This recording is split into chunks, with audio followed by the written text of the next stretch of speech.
Welcome to another episode of the Bench Bros podcast, where we take the things we like and talk about that, and then tell you what you like and tell you how much it sucks. I'm your host, Cheese Peas, along with. Yee, how you guys doing? I'm doing good. So, I'm doing pretty good. how was everything? I know we took a week off because you had vacation. I'm probably going to talk about your Disney vacation later if you want. It was pretty nice actually. Got some ears, made a droid. That was pretty neato burrito until we got to the paying part. Oh yeah, I'm At sure this point, yeah. that was fun. Did, Oh did you yeah, pay I'm. like I eight was hundred dollars definitely for ready. your $30 toy? Oh, absolutely. At this point, I'm just ready to just buy everything in Etsy and be in the fucking parking lot. Yeah. Welcome to Disney. Other than that, though, the food wasn't too expensive. I thought it was going to be much Really? more expensive than it was. Yeah. How much was it for like a pretzel or like a small Disney. snack, like a snack like that? This was they do specifically sell pretzels, so I specifically give you the pretzel price, the PP as we call it down on the Disney streets. Oh boy. A Okay. normal pretzel was $7.99 with cheese sauce. Ooh. The cheese sauce was absolutely garbage. There was like Velveeta melted, and then they ended up getting. Okay? I don't know if you ever seen it. We have it down south. This brand is called No, Economax I've for our never heard of it. English speaking cast. Anyway, it's the cheapest of the cheapest shit. You cannot melt the cheese. You can have a lighter, and it'll catch on fire Yeah. before it melts. It's like that Uh, government issued cheese. yeah, but not even the one like back in the '90s that gave all the kids, like superpowers. Oh man. Maybe it was the '80s. It's not even like the melty like nacho cheese sauce. Well, it is, but like it's melted Velveeta, and then what couldn't be melted, they somehow melted and then put together, and it tastes like ass. Great. However, there is a section called wherever the fuck the Pandora place is, where you get the unobtainium from Avatar. I think it's called Uh Pandora. oh yeah. I Yeah, thought you well, were like there's talking the like Pandora Jewelers. I was really confused. I wouldn't be surprised there's actually one of I have those a in Disney as yes. well. And a number of Disney's, and I have a story about that once we get into it. But and then a Navi sliced pretzel, which I don't know if you know what a Navi is. It's the blue Yeah, people in I know Avatar. what a Navi is. Okay, well for the rest of us that didn't get laid in high school, I got to explain it. Okay, so there's these giant blue men, and if you would have known about them, you definitely got laid in high school. Well, I guess they're not men. There's also women and children. You do realize Avatar is like like the highest grossing movie ever. So by chance everyone's seen this movie. Yeah, but I didn't go see it, and everybody I know didn't go see it, which is like 5 people. Did you go Yeah. see it? Yeah, I've seen it in theaters. Okay, that's 1 in 5. That's still 20%. Okay, that's still really good odds. You realize that, right? 1 in 5 If 20% of like the population saw a movie, you realize how much money that is? in America or like in any other place? In Like, what's the general, ratio? In general, yeah, but if like, 20% of the population, oh my God, are we what really was it on doing like math? discount? Yes, we're gonna do it. What about if it was like on discount Tuesdays where it's like $5? If we're talking gross, like, right? Sure, So, why not? Avatar, Avatar film, money. I can't Okay, grossing. so I couldn't remember grossing. Avatar's made $2.9 billion. okay. You know what it's Okay, from? The pretzels, which if you've ever seen them, they're giant because the that's Navi are that's giant. box office, not including like what do you call it? Like stuff like that, Also, why do they merchandising call the rights. box office a box office? Because you used to get your tickets from a box. The people used to stand. You get the box in the front before they had all the automated stuff. You know what? It makes enough sense. It's like an Occam's razor situation, but I think it makes enough sense. I like how this all stemmed from a pretzel. I just asked you the price of a pretzel, and you're giving me like There's two different kinds of pretzels. There's the Navi, and if you know the Navi, they're bigger than humans. The blue people in the movie Avatar. yeah, And that okay, was 11.99. But it was roughly like Jesus. 1.75 times bigger than the normal Mickey pretzel, and it came with beer cheese. Not You enough, obviously, but so oh my god, how much did you say? $11 for a pretzel? 11.99, sir. Okay, so I used to work at Auntie Anne's, right? And Oh yeah. my NDA is long expired for Auntie Anne's, so I could talk about this. It's Did not you like really have to sign one? You yes, know I what? I did. wouldn't even. Yeah, weren't you I like a did have to manager or sign. something? I was. So I had to sign an NDA, right? And it's Uh-huh. long over. And if it isn't, I don't care regardless. The markdown for what the breakdown for like whatever when we bought the supplies, right? The pretzel mix came already like pre-made. The only thing that we did was um You cut you the were bag the open, add like the bag with the flour and like there's like salt and sugar in there, and we would add yeast and hot water and just let the dough mixer mix it up.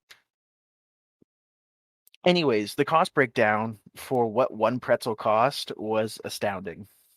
You I want to would take a guess. guess what the cost of one pretzel was? I mean, it can't really be anything to be honest. I would say less than maybe 25 cents a piece. Um, it was 0.089 cents for a pretzel. What? It So wasn't not even a pretzel didn't even cost us a penny to make, and we sold them for I think 5.25 the last time I left. What was the last time Auntie Anne's was? Last time I was there. I don't. How were they not in every grocery store? I What think I'm gonna pretzels? fucking no That Auntie Anne's or yeah well, pretzels in general. it costs more to pay the employees, right? So the whole problem with like Auntie Anne's is that their cost thing is that they want to get like the cheapest workers possible and have as less people working as possible. So on maximum, you'll probably see like 3 people working at Auntie Anne's at one time. You'll have But a why? manager, You're making like a money. some. You'll have like a manager, an assistant manager, a shift manager, or not shift. What do they call it? A Lead not tire. Yeah, it was like you're like the like head cashier. I can't remember what it was called. A shift leader. So everybody's a And manager like here. They lead. yeah, kinda. Well, they had a shift leader, which shift leaders were like the highest you can be with counting money. And then you had like normal employees. The only thing special you got to do as a manager was deliver money to the bank and go to the bank and pick up money. So you're telling me But Auntie it but I Anne's. but I got a 401k and health insurance as a manager. And how many times did you have to tie pretzel knots? Oh my god, a ridiculous amount. Did you ever have nightmares of it? I could still do it if you like threw me in there, I could still do it right now, No, like you from could muscle still fucking memory. knock it out. Yeah, like from muscle memory. It was My man's awful. ready to That get was like back in the probably the shift leader saddle worst job I've ever had, to be quite honest. because you don't like pretzels. No, not that. The pretzels were good. It gets old after a while, like anything else. But Yeah. it's just like most Auntie Anne's are in the mall, and the mall attracts like, the fucking brightest cups of sunshine to deal with. Oh, So absolutely. the people you have to deal with are sometimes uh not the greatest. Like Listen, I've I'd be had upset too if I like couldn't I've get my had matching bra and panty set. I had cheese like the cups of cheese sauce. I've had those thrown at me. Um Was it I've real been cheese? it's no, it's the cups of like cheese that you could buy separately. Oh, so like the garbage cheese? Well, they're not I mean, it's not great, but anyways, I still had that thrown at me. I've had people try to steal from us. Um How? Did they like try and reach in and grab it out of the hot case or what? yeah, they've tried doing that. They've tried like going into our kiosk. Um people just say, "Hey, I gave you X amount of money," and they really didn't. So you have to like Oh, quick take 20 changing? minutes. Yeah, you have Yeah, to count take the 20 drawer minutes, out. count the drawer out, and tell them that no, I'm sorry, you're wrong, and then they get even more angry. Uh, so yeah, I eventually just kind of walked out one day because it was like the Sunday, like the day before school started, and my manager severely understaffed us. Per the usual. Yeah, so I was like, you know what? Since she didn't want to come into work today, now she has to. And I said, fuck that. Like my mental health was so declining so fast working there. I was losing my goddamn mind. So would you say the Antians is the reason you are the way you are now? No. Oh, okay. That came much later in life. Or- What do you mean the way I am now? Just the brightest I little mean, cup of you worked at sunshine in my Walmart. life. I You did. worked at Walmart, so you know what I'm talking Oh, about. oh, abso-fucking-tootly, my boy. And I So, worked at a Walmart where they would just drop off like oh we yeah, I lived. forgot. Yeah, we These lived would just close. drop Or off criminals at your Walmart. yes, yes. All the guys that were like, "Yeah, we can't hold you for more than 2 days without charging you for a crime. Where do you want to go?" And they're like, "Oh no, Walmart." And they would just fucking drop them off in their jumpsuits. Oh, bless. God Oh, bless dude, America. good stories there though. Do you want to get started with football? I really didn't watch football this week. I only watched the Bucs fucking crash and burn. So I'll let you take the lead on the football, and I'll chime in if I see fit.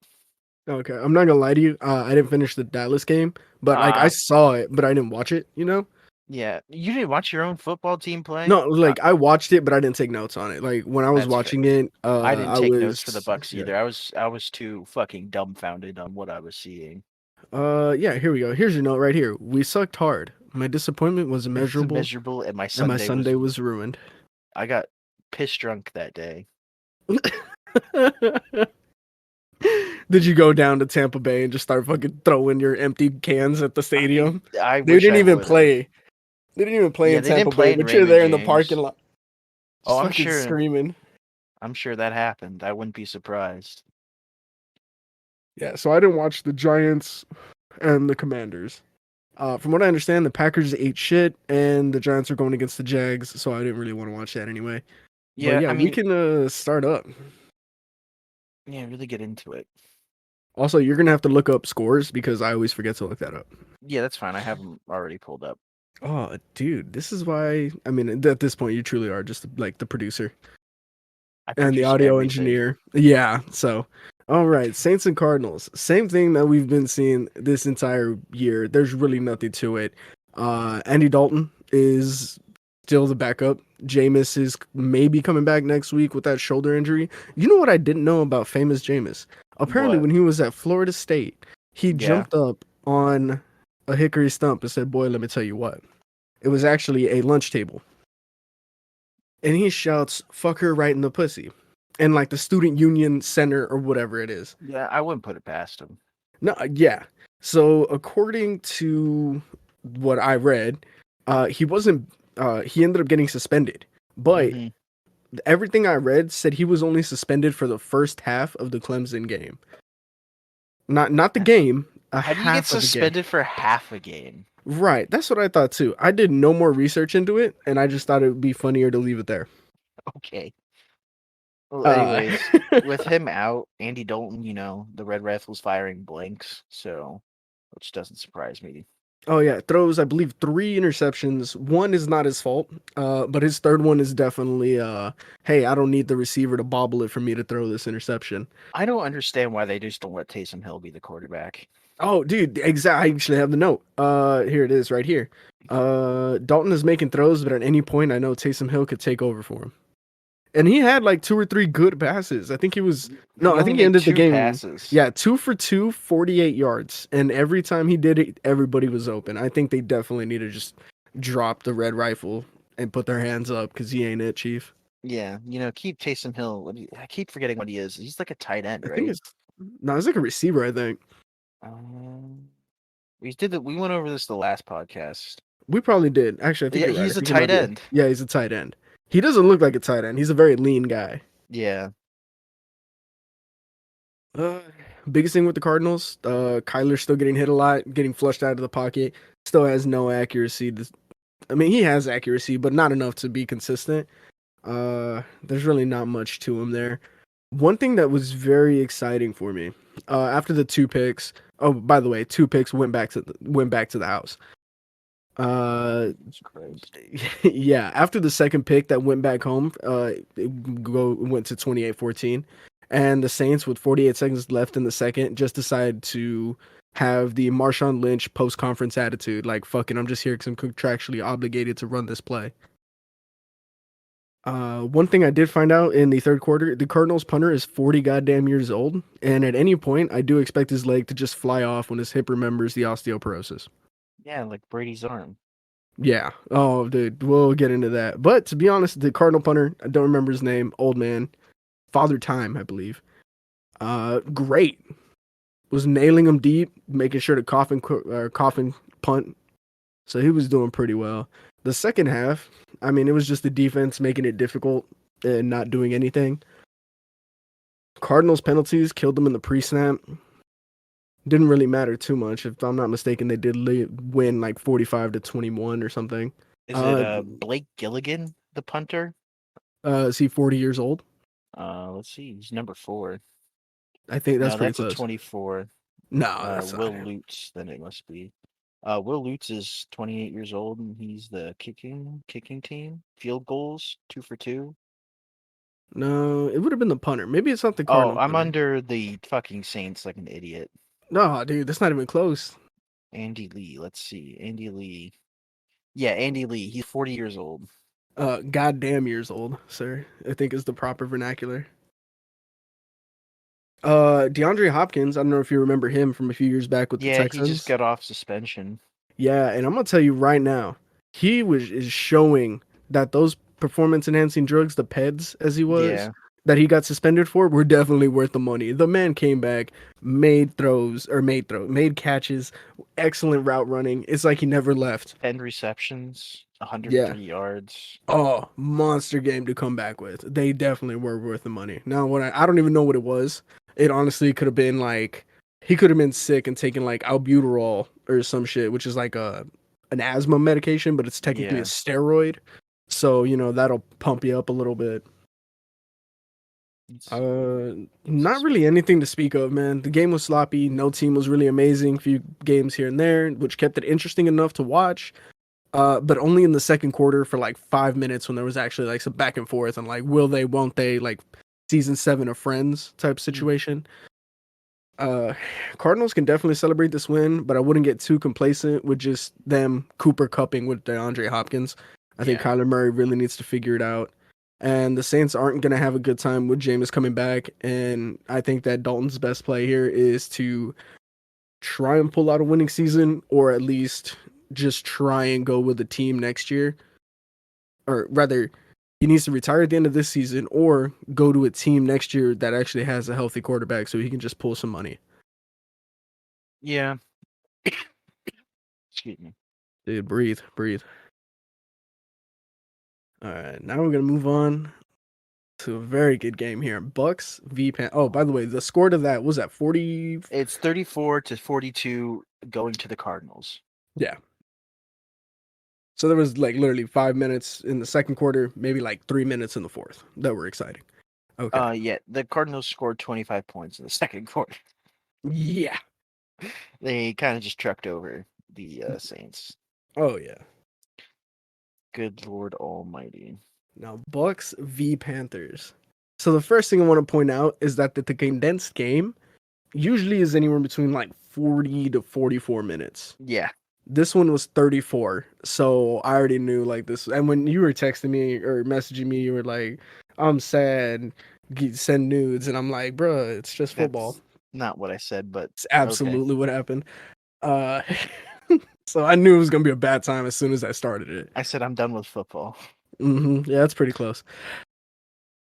Mike Evans, man, drops 2 major balls. Yeah. One was a touchdown, absolutely. The second, I think if he could have put a good move on the secondary, which it's the Panthers secondary, they were playing with a little chip on their shoulder. But yeah. Tom Brady rushed for a yard though. That was pretty exciting. It took him 15 seconds to get from the shotgun formation to that 1 yard, but yes, he ran 1 yard. Panthers, man, they were doing okay. I really think that the Buccaneers in this thought that this was going to come in, be an easy game. Yeah, I think we played down to the Panthers. And that's what I'm fucking hoping. Oh, yeah. I mean, and like Brady, you can still see it. He has the fire in his eyes. He still wants to go out there and make plays. That man. I don't know what they're giving that man. He's overthrowing people now. He's fucking chucking like beeliners really short, and they're bouncing off people's pads and their chest. I don't know, man. I really think that he's having an issue like mentally. I think that there's a lot more going on behind the scenes. And I think that this divorce Like, will they, won't they? Again, season 7, Friends. Great season. Yeah. I think it's actually weighing on him, man. And then he's getting upset and he's getting frustrated, especially with his O line just getting. The only time they were good was that first drive. And then after that, they were letting people through easily on blitzes. They weren't moving up for the run game, so that way they could try and help him out to try and start opening up that secondary. Yeah. Like, Tom Brady still doubled the Panthers quarterback's yards, by the way, for a yeah, blocker. yeah, Never heard of that guy. yeah. The reason why is because Baker Mayfield got hurt last week. Oh, that's right. He got hurt Yeah, 2 weeks ago. 2 weeks ago. That's what it was. I mean, to be honest, I couldn't have. I didn't notice. I felt like PJ Walker, or what did you call him? Peter. I kept hearing him call him PJ, which I don't know what that was about. But yeah, PJ Walker is what I'm gonna call him. Looked way better than Mayfield did the last 3 weeks. And I don't know, I think Baker's just not comfortable in Carolina whatsoever. I think that they did need to get rid of the head coach, whatever his name was, the like 1-24 guy. And I think that might have fired up the team a little bit to start playing a little better. Like, hey, maybe this was the thing. This is the scapegoat. Now we can go out there and do it. Yeah, but is that guy really the problem, or is it Exactly. from the top down with everybody? Yeah. Um, It was just a shit game, man. The entire first quarter was garbage time. The only thing that I could really pull out of the first quarter was I was eating the Reese's peanut butter pumpkins, and the love baby of chocolate and peanut butter really makes me a glad lad.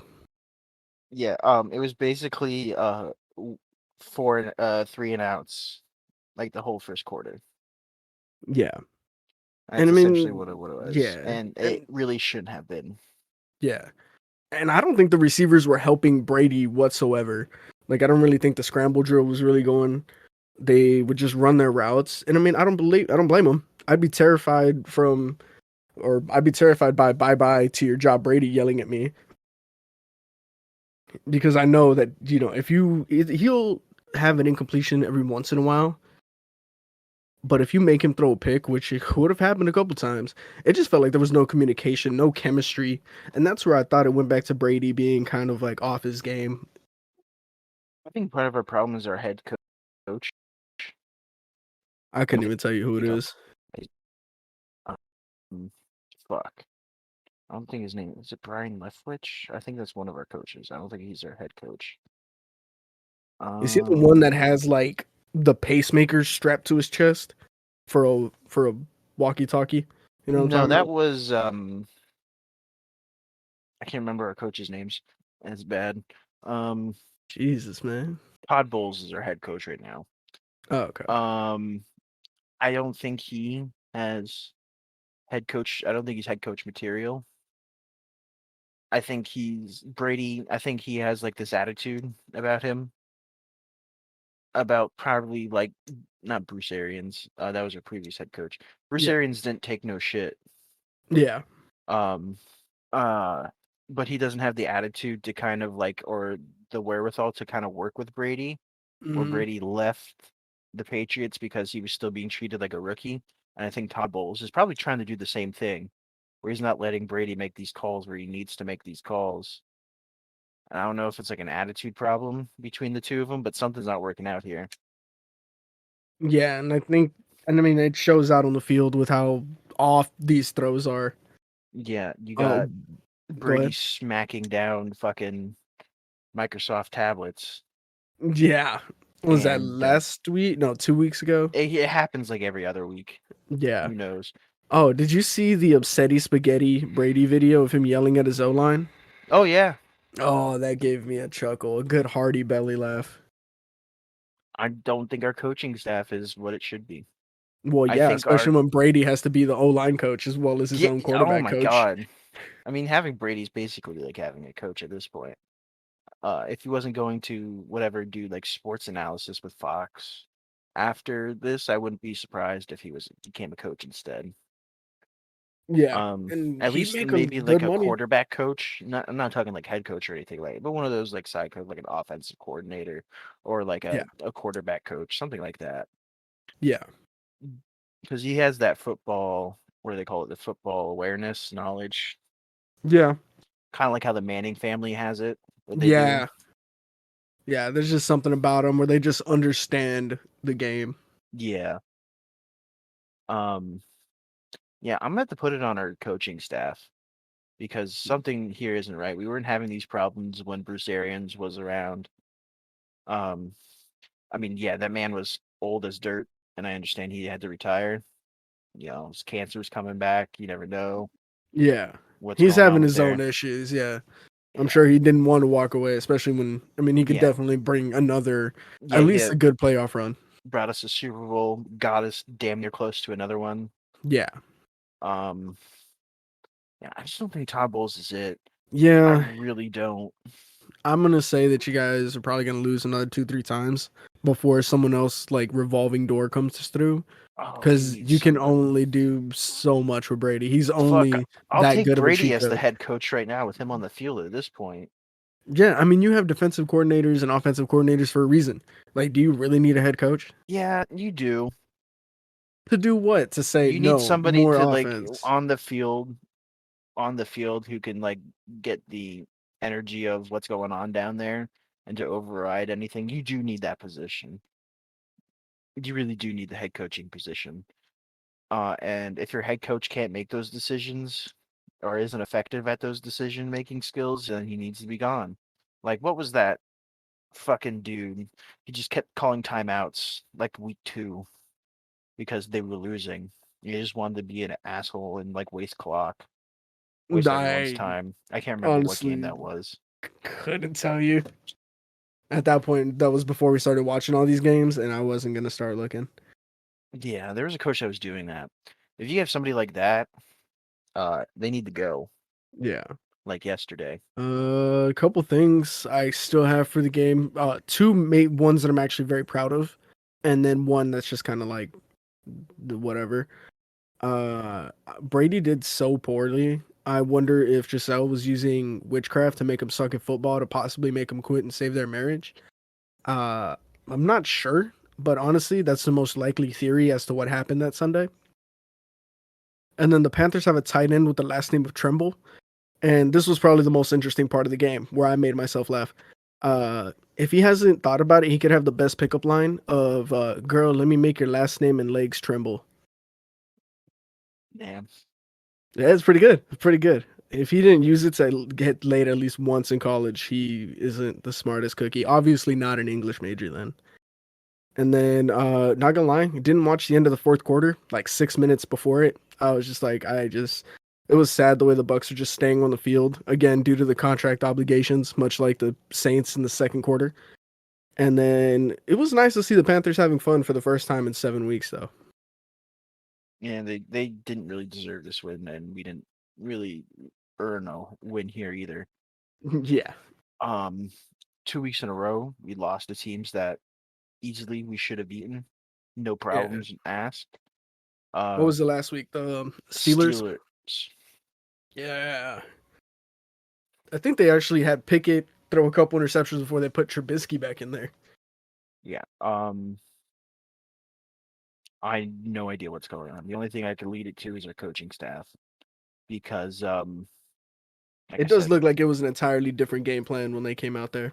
yeah, something's not right here, and I think it's somewhere on the coaching staff, whether it's a head coach, if it's defensive coordinator, offensive coordinator, something's got to change here, and it needed to change 2 weeks ago when we barely beat the Falcons.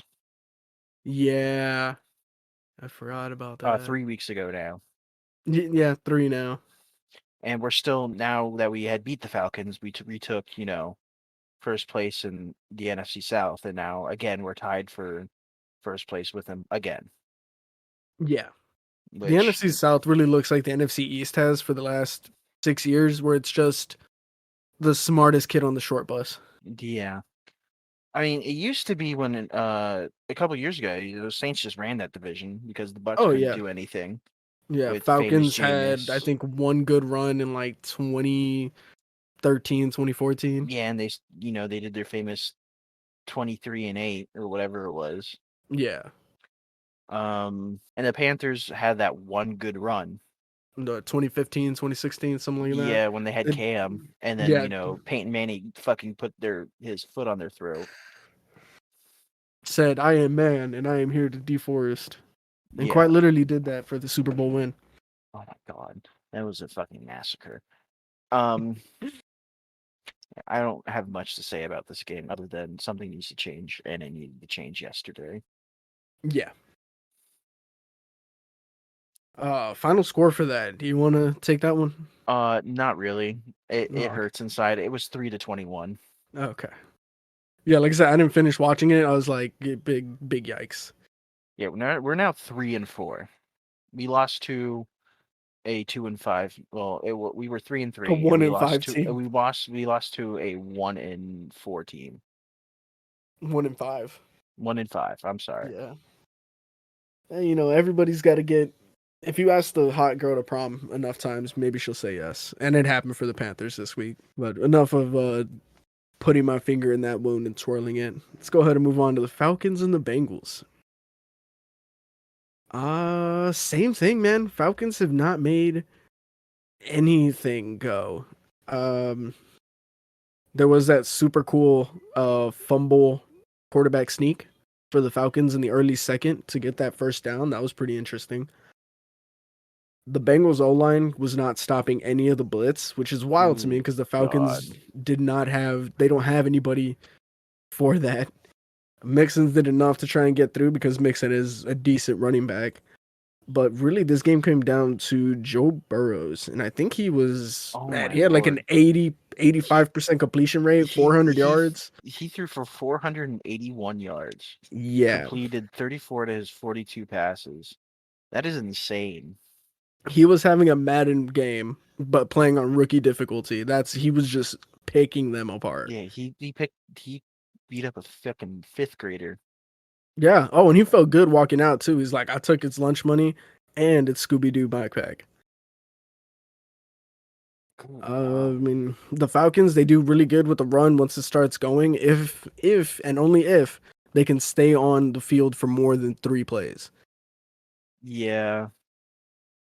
And then again, Mariota becomes another multi-million-dollar football hander offer, just like he does every single week. Yeah, he threw for 124 yards. He threw 13 times and completed Yeah, 8 of them. yeah, it's like they don't even have any faith at all. You might as well just put like your backup quarterback in, your third string quarterback if you're just going to hand off a ball. Right. Well, they paid for Mariota, so they're like, "Fuck it, we're gonna use you, whether we have to cart you off the field and cart you back on next week." One thing Mariota did, and this is where most of his yards came from. I think it was like a 40 or 50 yard throw. But he takes a shot downfield that no one expected from the hander offer, and it's a major momentum shift in the last minute of the second half. But like you would think, like, oh, that was amazing. Maybe we have a chance. It just lasts until the end of the first half, and then the second half starts, and they came out flat yet again. Yeah, it I don't know how we struggled so much at the end 3 weeks ago with the Falcons when they play like this Yeah, honestly, 99% of the time.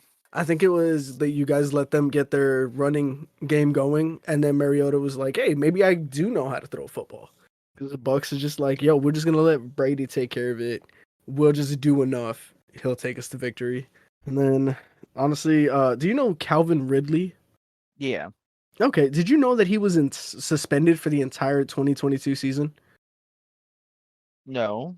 Yeah, apparently he was betting on games in the 2021 season, so they Huh. suspended him indefinitely for the 2022 season.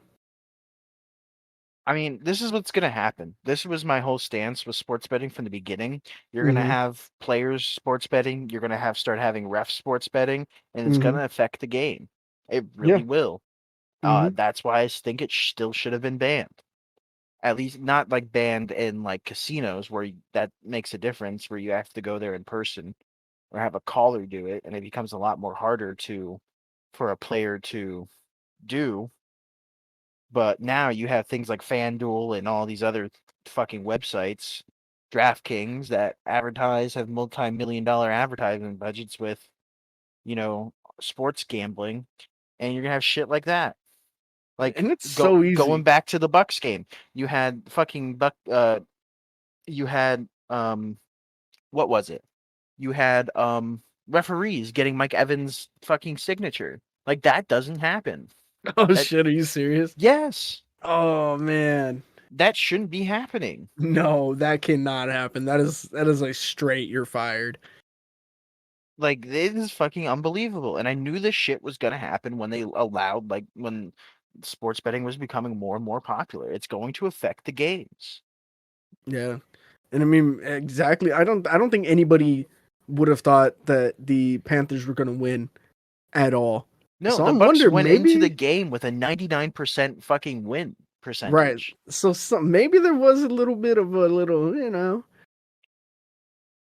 maybe the head coach threw because he knows he's not going to have the team for very much longer with Brady really truly at the helm. Like I don't know how much stuff we should allow this sports betting to, at least the ease of it to continue. Because Yeah. it's like every fucking website I go on to deal with sports or anything really, I get fucking gambling ads. All these Oh, talk absolutely. shows are sponsored, all these major, football shows, sports shows are sponsored by gambling. I'm pretty sure that there's a stadium called DraftKings Stadium. I think there probably is at this point. Let's see. I'm all for doing what you want with your money, but to a point it becomes predatory and it will affect the integrity of the sport, mark my words. Yeah. It might not be next year, it might not be 2 years from now, but give it, let it stew and it's going to really affect these games. Especially when if the rumors are true and the league is expanding to Europe. Ooh, that's gonna be hell. Oh yeah, we're not gonna. We'll probably talk about it if you want to talk about it. We could talk about it next week. Yeah. What goes into that, but But yeah, yeah, sports betting. Not cool. It is cool, but it definitely changes the game and there's got to be a lot to it. I mean, you make enough money, but I'm telling you right now, if I was a fucking third stringer or some shit, I would definitely be betting. And I'd be kind of be like, you know what? Maybe you don't need to practice this hard this week, my guy. We're going to get this. Start gassing them up. And then when they get to it, it's just absolutely gaslit and they drop. yeah, I guarantee it. Either that or, again, Giselle using some witchcraft to get her husband back. But we'll see. Anyway, it'll come up that he finds like a hex bag under his sink or something. But moving on. Honestly, the game, the Falcons and the Bengals, not fun to watch. O line wasn't moving anybody. You can't keep relying on your talented running backs. This is for the Falcons to make something happen each week and get something going. I think they have 3 separate running backs that they use. The And Falcons, then yeah, and then the Bengals did not yeah, do well, but Burrows did. The O line let a number of sacks to go. There was no real run game. The Bengals won, but only because Burrows was strong enough to carry him on his back rather. yeah, it's fucking quadrupled fucking Marcus Mariota's fucking pass yards. So yeah, I don't doubt it.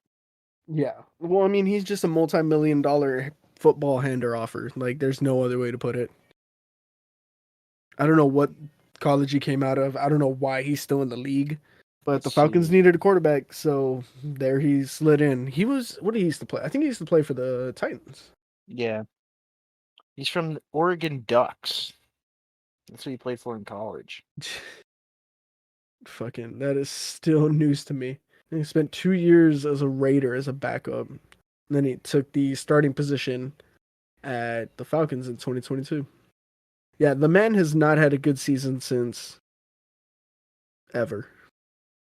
I mean, I guess you can call 2016 a good season, about 3,400 yards, but he's never been a really throwing quarterback. It looks like. He's never really been a super threat. Yeah, you needed a quarterback. You needed someone who played the position before and was pretty comfortable in it, and that's basically what it was. And then the score for that, I believe the Bengals took this one home pretty It easily. was 17-35 going to the Bengals. There we go. The Falcons did not score at all the second half, by the way. Yeah, Like I said, it wasn't a fun They game. they A lot of scored it, 17 yeah, points in the second quarter, and that was it. yeah. They were another team that was only exciting for 5 minutes in the second quarter. Now moving on to the Lions and the Cowboys. Dak is back, but should we be happy about it? I'm happy because he's gonna implode your football team. He absolutely will. Now, don't get me wrong. I did say it was the last week or the week before when he's coming back. I'll give him a game to knock the rust off, and then the second game is where we're gonna kind of test him. Now, next week I believe they go and play the Bears. So if he does not kick the shit out of the Bears, I think it Yeah, might be time to start looking into somebody else and just let his contract expire, or start working and seeing about maybe trading him. Give him to literally any other team. The Falcons would take him probably no problem. Uh, Actually, Stafford's doing pretty well with the Lions. the Colts. Colts would take him. Who do they have? Goff? They have No, the Colts have Matt Ryan. Matt Ryan. Yeah. Oh yeah, he just got sad. I think. I think he got hurt this past week. Yeah, Matt Ryan's right now the quarterback that's throwing the most interceptions in the league right now. Yeah. And then I I think he believe throws like on Carson average like Wentz. five Yeah. or 4 or 5 a game. Yeah. And then Carson Wentz for the Commanders, I think, went down. Either that or they picked up this guy, Heineke. I've heard of the Jesus. name, but so Like man, we have no problem being able to trade him. And we can sit on Cooper for at least the rest of the season. Because I don't think it's a contract year for anybody else. I'm looking And at like the total stats for each game for mm, this game, and like this was a close game, like stat wise. yes. 312 yards for the Lions, total yards, 330 total yards for you, 195 passing yards for the Lions, 191 for you, Hmm. 117 rushing yards for the Lions, 139 for the Cowboys, averaging 5.6 yards per play for the Lions and 5.6 per you. So for whatever reason, this was an evenly matched game. It's just that the Lions couldn't get into the end zone. Yeah. And there was a couple fumbles for the Cowboys. I know Goff threw fucking 2 interceptions, two and interceptions. that's what did it. Yeah. Yeah. And to be honest, I don't know if the first one was really an interception. Oh I yeah, think it hit the ground before. I think it was either number 2 or 7. I think it was Diggs for that one. Caught it. And honestly, it really did look like it hit the ground. But I guess like I said, they called it as an interception. There wasn't enough evidence. If it would have went the other way, I would have been like no problem. you gotta take everything what the refs do and don't with a grain of salt now because these guys are on some fucking crack this year. Dude, They, absolutely. they're calling fouls. They're missing fouls left, right, and center. Oh yeah. It's a Right bad time. now, the refs are in the lead for winning the Super Bowl. Right now, they're in the number one seed spot. Hmm. Yeah, and they're probably gonna win. It's gonna be whoever the referees decide gets to play them that year. The Lions, man, they had a fumble early on. Uh, got that turned over. I believe it was the D line for the Cowboys. Still a force that cannot be blocked. They were doing pretty well with just a 4-man rush, moving everything around. There wasn't a lot of penetration per se, but there was definitely a lot of pressure. So every single one, if they weren't getting to the quarterback, they were at least getting close to him. Now, a lot of the stuff we've talked about it, we can talk about it till I'm blue in the face because I mean it's the normal things. Um, Only a couple things really kept up or were changed from last week. The secondary is again just trying to hit those big hits, not wrapping up, and Didn't Ezekiel the Elliott go down? he was hit pretty good, man. At Like, least didn't he twice. injured? I know somebody got injured and got taken out of the game on your side, like a Yes. knee injury. Was that CD or Ezekiel Elliott? I'm not sure. He might have gotten. Yep, it was Let's see. Ezekiel and Elliott. Yeah. And then one of our number 2, I believe he's one of our corners or our DBs. I can't remember his name off the top of my head. Jor, it's Jordan, but spelled a weird way. Lewis. Yeah, Lewis. He's out for the season. Something in his foot. Hmm. Yeah, from what I understand, he's gone, and he's pretty good. He's definitely a shutdown corner. He does pretty well jumping on routes and just sticking all over the receiver. So that's going to be a major hit to us. We are pretty deep in the secondary, but I think it's going to take away a lot of the blitzing. But the problem is, well, not the problem, but the solution to that is the Cowboys just recently traded to the Raiders, and I'm not sure for what, probably a draft pick or something. I didn't look into it, but for this, according to them, massive defensive lineman that is going to come in and bring us even more pressure on the front line, Where are and you more than getting this likely, cap what's up? space from? I don't know. Maybe putting that one guy on injured reserve. I don't know how that works. Yeah, I don't know even. Yeah, so like that was an issue. To, I guess we're gonna try and shore up that defensive line some more, and we're gonna be using the front four more to blitz, and then try and drop a linebacker back. Now I think that's gonna help us with running quarterbacks like Jalen Hurts and things like that. But it's not gonna help us at any other point because our secondary is really not that strong. It's a B at best, and if you get a good quarterback in there, they're going to pick us apart over the top.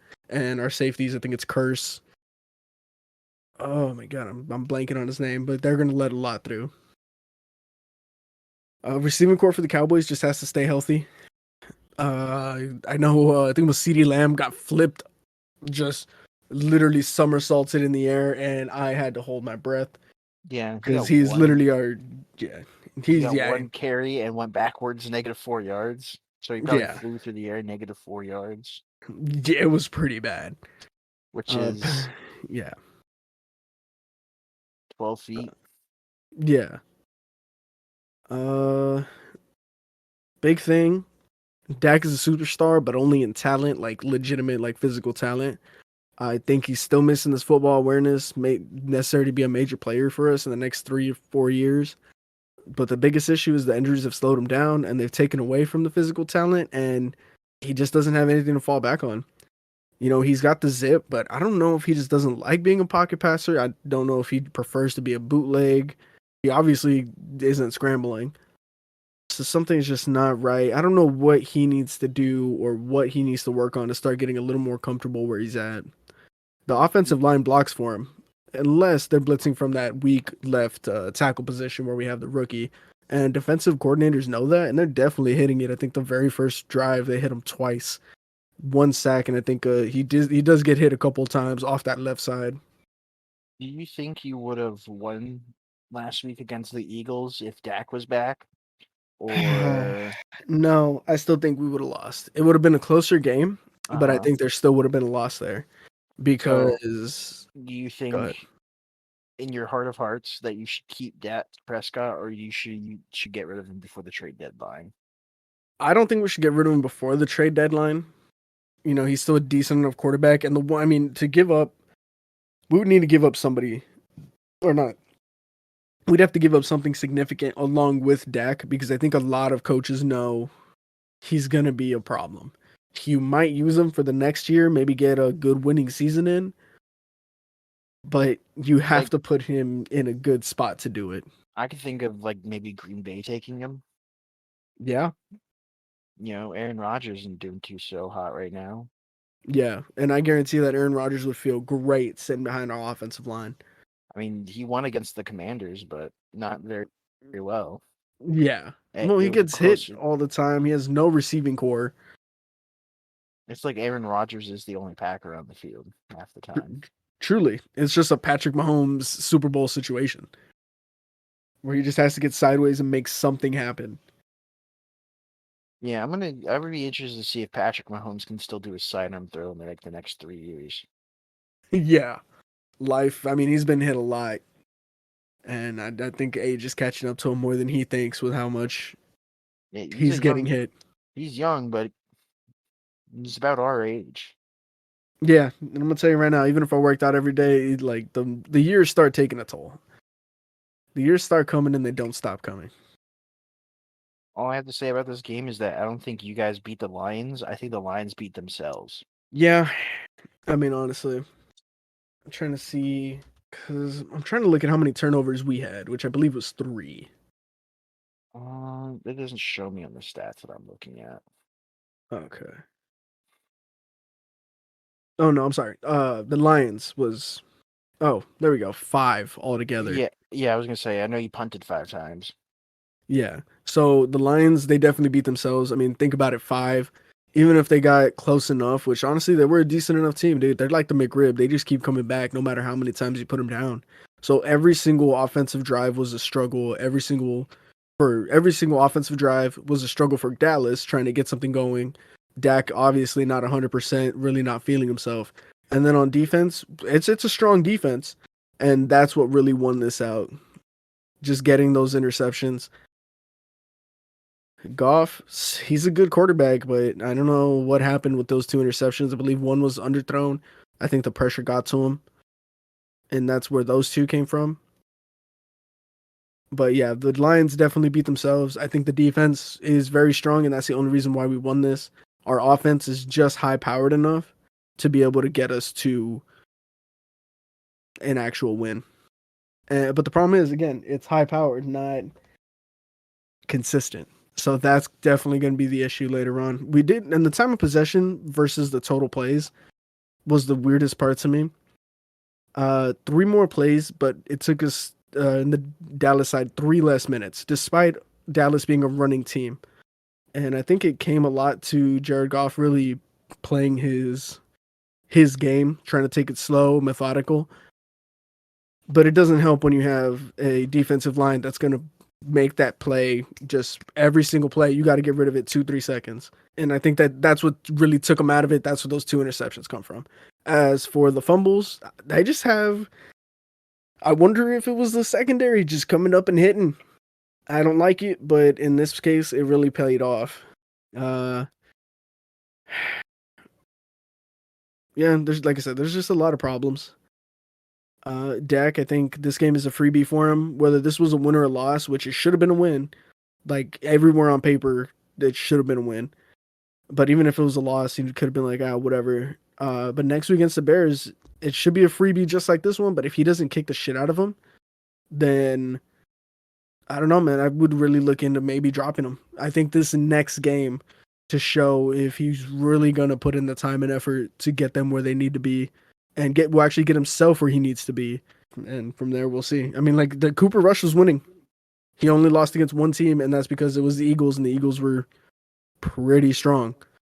And even then, that was a very close game. Final score for that game was 6-24. Yeah. Now we didn't go over, and I'm probably not going to go over too much about the Giants and Jaguars and the Packers and Commanders, just due to other stuff happening and whatnot. We didn't get a chance to get to them, but we have other stuff for you. But we'll talk a little bit about my thoughts on I'll talk a little bit about the scoring, or my thoughts on the team. Yeah. Especially for the Giants and Jaguars first. The Giants are on a roll. I think they've really found their formula to become a team, a decent team. They will be giving you a run for your money come playoffs if they can keep this up. I know you beat them the first time around, but sometimes teams heat up in the second half, and sometimes teams lose it in the second half of the season. You never know. Yeah. They played a weakened Jaguars team. It's still going to give them more momentum into next week. Same thing with the Jets. Football's in chaos mode this year. Yeah. And that's just a big thing. The Giants need Daniel Jones. He needs to kind of settle down there when he's in the pocket making the throws. I know he's getting flushed out, and that's where a lot of his running is coming from, and it's doing really well. I mean, he had almost 100 and something yards. And Saquon Barkley, still fantastic, finding the vision. And when they call a run play, they call a run play. It's actually linemen are going through and making people move. And Daniel Jones just got excellent field vision. He knows when to run. He's not the most accurate guy, but again, I feel like that comes down to the offensive line not really being able to pass protect. I think they're slow, but they're powerful enough to get to that second level and make those big holes for Barkley to get through. And even then, Barkley, again, excellent vision. This is definitely a playoff team. Jaguars they did well enough, a lot of passing, and I think that's the issue. Trevor Lawrence is not a quarterback you want to be passing with. He did have 310 yards, but 50% completion rate. Yeah, A lot of it to me felt like it was just long bombs that were able to get there. Technically, it's like 49.9, but we'll give it to him. Yeah, he's having a tough enough time. There was one fumble, one turnover for the Jaguars that may have changed the game outcome, but not that I could really see here. They were too reliant on Trevor Lawrence, and he's just not. He's not that kind of quarterback. Daniel Jones is no Lamar Jackson with his running. What I think he has with a going hit for him that more than what Lamar Jackson does is when Daniel Jones scrambles out of the pocket, he doesn't just take off. Daniel Jones will also try to make that pass downfield if he can. Um, whereas Lamar will just break free with his legs if he can, Yeah. or Lamar just runs out of bounds if he can't make it back to the line of scrimmage, which loses him like 2 yards. Mm-hmm. Or he tries to make it back to the line of scrimmage, whatever.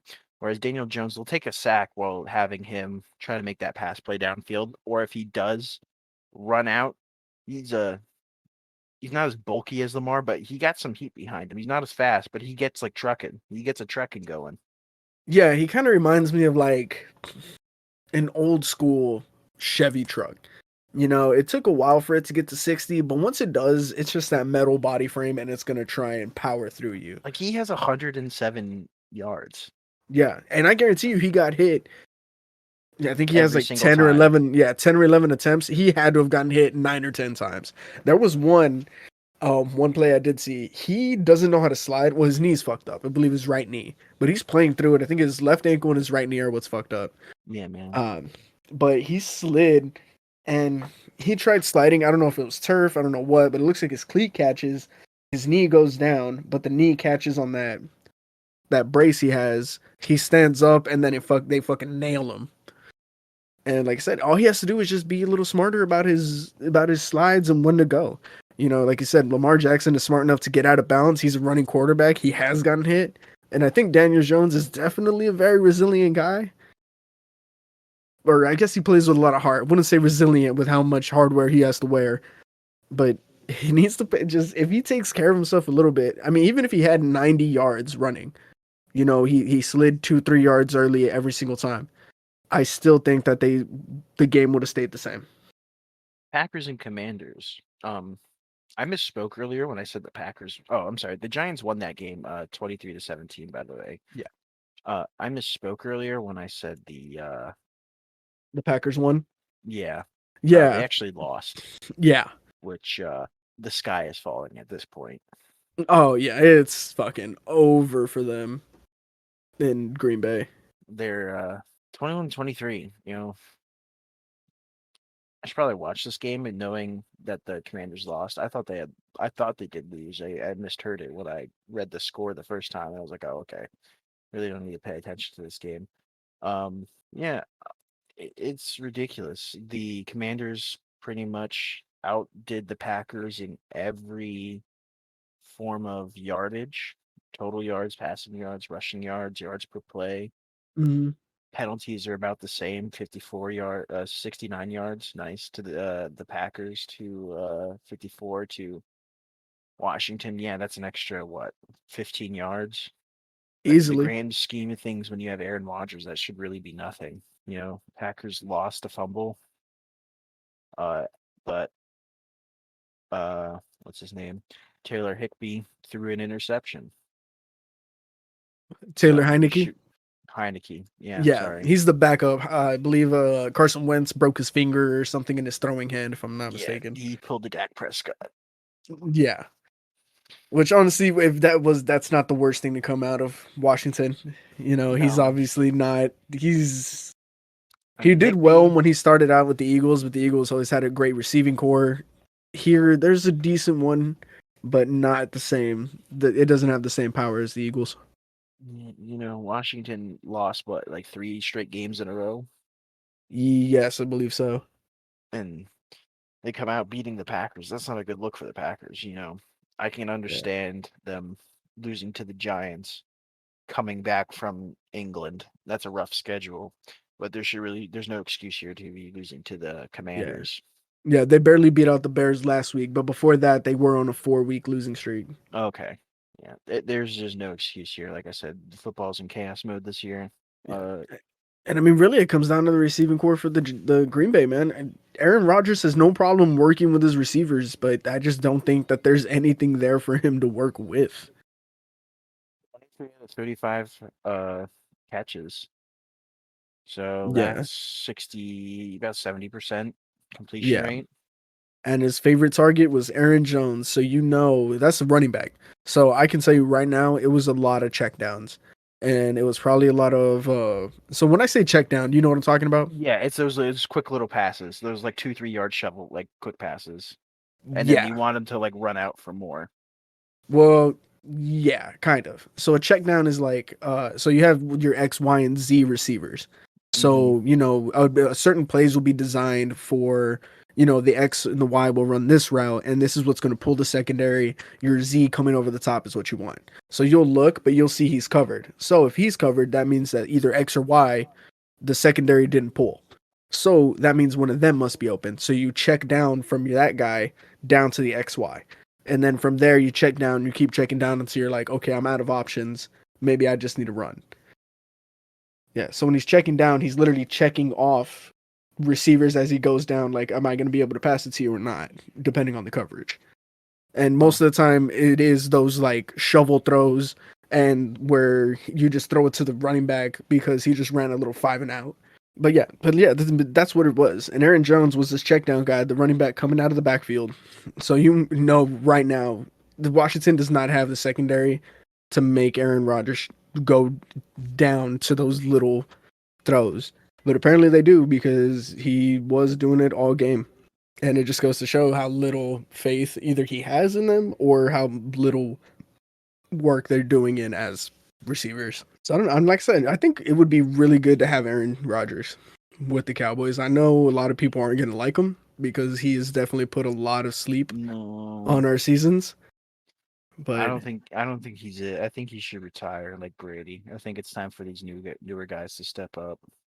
yeah, Uh, Aaron Rodgers he's just has too much of a fucking head on him, yeah, and it's really showing. I don't know if they're letting Aaron do more and more whatever he wants to, but it's not working out.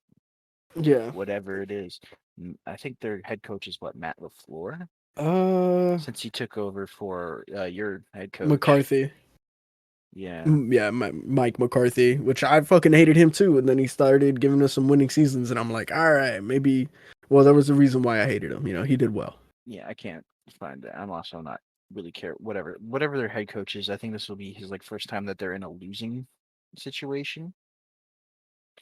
And the Packers got the Bills next week, so it's not looking good for them regardless. No, no, it is They not. got Packers and Lions, which if they can overcome the Lions, great. If not, even worse. Then they have the Cowboys, Titans, Eagles, Bears, Rams, Dolphins, Vikings, Lions. Yeah, they've had a pretty shit season like we had. They've had a All I pretty stacked can, season. yeah. And I mean, sometimes it just happens like that. You have an easy schedule, like the Cowboys, the NFC East for sure. Other than I don't know, the Giants and the Eagles. When originally I thought that the Giants were going to be nothing, it was going to be an Eagles Cowboys thing. But Giants are surprising me here. And it's a it's a race to the top for your division right now. Yeah, so I'm hoping for a wild card here. I don't think that the Eagles are going to slow down. I'm thinking like a 14-3 season for them. And I think the Giants are going to be right behind them. And we'll see. Actually, we'll see if the Cowboys make the wild card because I think it's going to be between the Giants and the Cowboys on one side, and I don't really see anybody else in the NFC really popping Yeah, up. because you're in third place for NFC East, Yeah, and and other than the Commanders, the other three teams in the league are doing well, or the on the NFC East are doing well. and we're tied for the Falcons and for the NFC South, and the Panthers and Saints are knocking right on our door. It, you could very easily have like a four-way tie here, Yeah, depending on what happens next week. yeah. I think you guys are going to eke it out, but it's not. It's going to be like a 600 season, like a 60%, maybe a 65% season. Let's just go over the NFC North. Vikings are in the lead, 5-1. Then the Packers 3-4, tied for second with the Bears with 3-4, and the Lions in last with fucking 1-5. In NFC West, we have the Seahawks in the lead, 4-3, with the Rams second at 3-3, then the 49ers 3-4, and Cardinals 3-4. So for a tie for third place. To be honest, I didn't know the Vikings were doing this well, but let's see. The Oh, they had the Vikings Saints, the Vikings Bears. have had like a pretty easy schedule going so Yeah. far. They've They're had the taking on Raiders, the the Cloudmen. 49ers. Oh, that's all preseason. I'm sorry. They beat Yep. they beat the Packers week 1, which was surprising. Yeah. Then they Well, got and their then we found shit out kicked how the in. Packers are doing. Yeah, Yeah, and then shit kicked in by the kicked in, Eagles. and then close game with the Lions, close game with the Saints. Yeah, with Close the game with the Bears. Bears. Then the game with the Dolphins after Tua got injured. Yeah. Oh no, that was this week. I'm sorry. Tua came back this game and they still No, this lost. was last week. The Minnesota had a bye week this week. Oh, that's right. Yeah. So they took out the Dolphins when it was what's his name? Tannehill? No. Teddy Bridgewater. Bridgewater, yeah. And I think he even got hurt that game with an elbow injury. So he Yeah. didn't even play for half of it. Yeah, I they don't got the know, Cardinals maybe. next week. Yeah. I don't think they have a real test until the Bills. The Cardinals are doing well if Kyler can sit down, but I mean, he's never going to settle down. It's always going to be inaccurate. So I see him maybe having a tough time with the Cardinals. That's going to be a close game. I hope the Cardinals eke it out just because I want the Cowboys to come up with the wild card. But yeah, it doesn't look like it's going to be too hard for them to get a winning season. I think And that was football. yeah, I was about to say I think that concludes our football stuff. And if we talk shit on your team, suck it up. Talk shit on everybody. Yeah. And if you have a game that you want us to take a peek at, make sure you comment before the next one comes out. We record on Tuesdays. So yeah, we that's record on Tuesdays. I get it out as early as I can on a Wednesday. yeah. So Wednesdays they pop out. Try and comment before Tuesday morning because more than likely we won't be able to get it, or we can at least try to talk about it a little bit. Yeah, But we talk at least try about and bring it in pretty early. we mostly talk about NFC South and East Yes. because that's what our team's division. I think we never really said that on paper. I'm a Bucs Yeah. fan, by the way. And I enjoy having losing seasons with the Cowboys. Don't worry, I'm almost right there with you, buddy. Yeah, but at least when you see it, it's what's the Cowboy catchphrase? This is our year. Yeah, this is our year. Yeah, we've been saying that for the last 15. So When we had famous Jameis, I was pretty much destitute to be like we'll be in like Jets we'll be like better than the Jets, but we won't be nowhere as near as good as like somebody like the Patriots or yeah, the Chiefs. Like those upper echelons of teams will be somewhere stuck in the middle. yeah, And then we trade the them the away. below average And really. then when we got Tom Brady, my fucking I Your think I heart stopped. skipped a beat. Oh, I was like, I knew it. We were going to the Super Bowl right away. I said it when Brady came on for trade. I'm like, if we can get Tom Brady, we will win a Super Bowl, and it happened. Only team to play in their home stadium for a Super Bowl, by the way, and win. Scandalous, but yeah. So yeah, that's why we talk about the teams we talk about. All right, I believe you had some more notes here. I'm Oh looking yeah, about a Facebook originals, which I didn't even know was a thing.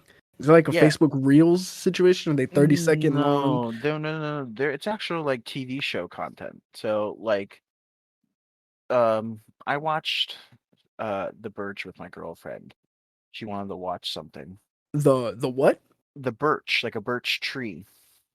Okay, is it about a birch tree, or are you just It kind watching of is birch about a dry? tree. It is Okay, kind of about a tree. is this the Uh, giving tree? it is if the giving tree, took your eyeballs. You know what? If you Um, run into a tree head first, I think.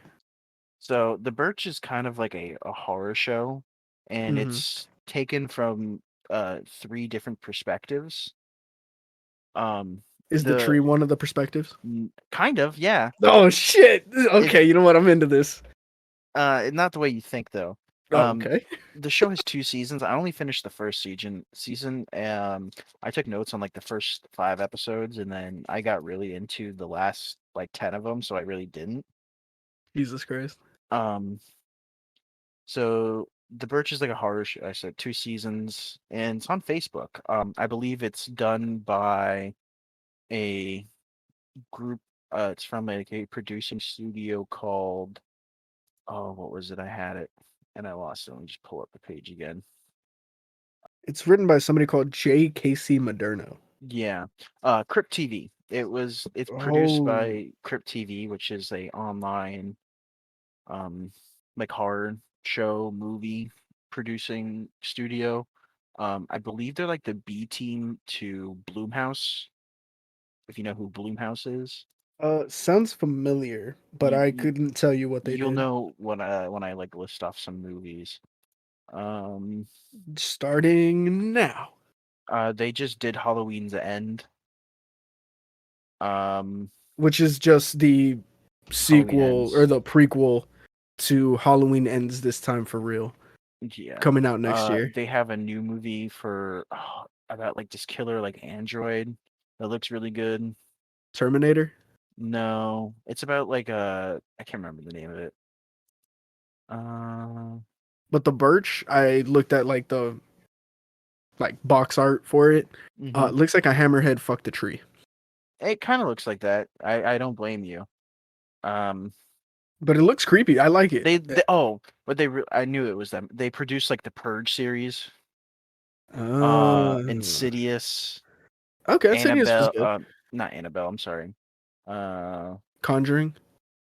no, they did the Insidious series, not Conjuring. Unfriended, that was a popular one. I think I saw the That's the one where like it trailer takes for it. place like all on like Skype. Is that the where like people? Yeah, where they keep killing people on Skype. Yeah, Yeah, isn't that just come down to like the dark web shit? not really. I forget. I watched it like once or twice.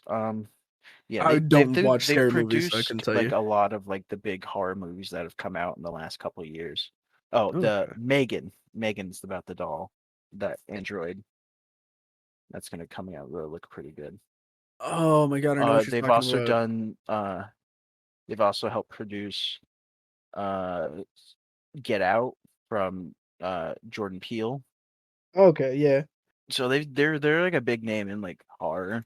And I think what is it? Crypt TV is like they use Crypt TV as like a kind of like a minor league. I don't know what the best say it to shop like actors around and ideas. Brainstorm. Anyways, no, to produce um like to produce content, but not that like they're gonna like put out on like mainstream television or in like theaters or stuff like that.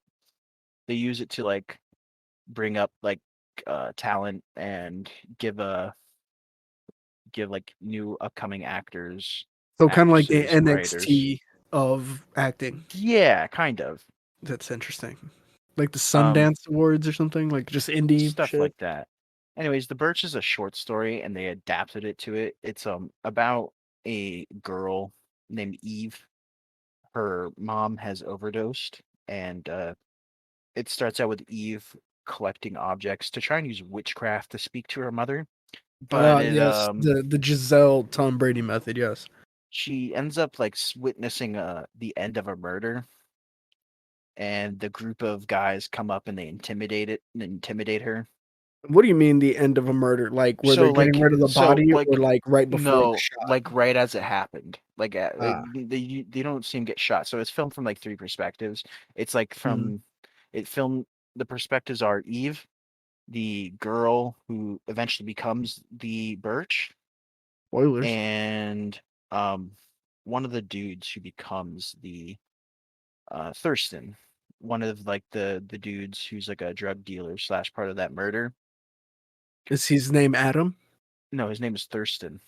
Oh my god, I thought Thurston was some mythical like druid creature. What fucking name is Thurston?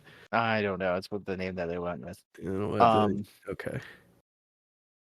uh, so Thurston and his gang of cronies, you really don't need to know Cronies. their names because they die like really fast.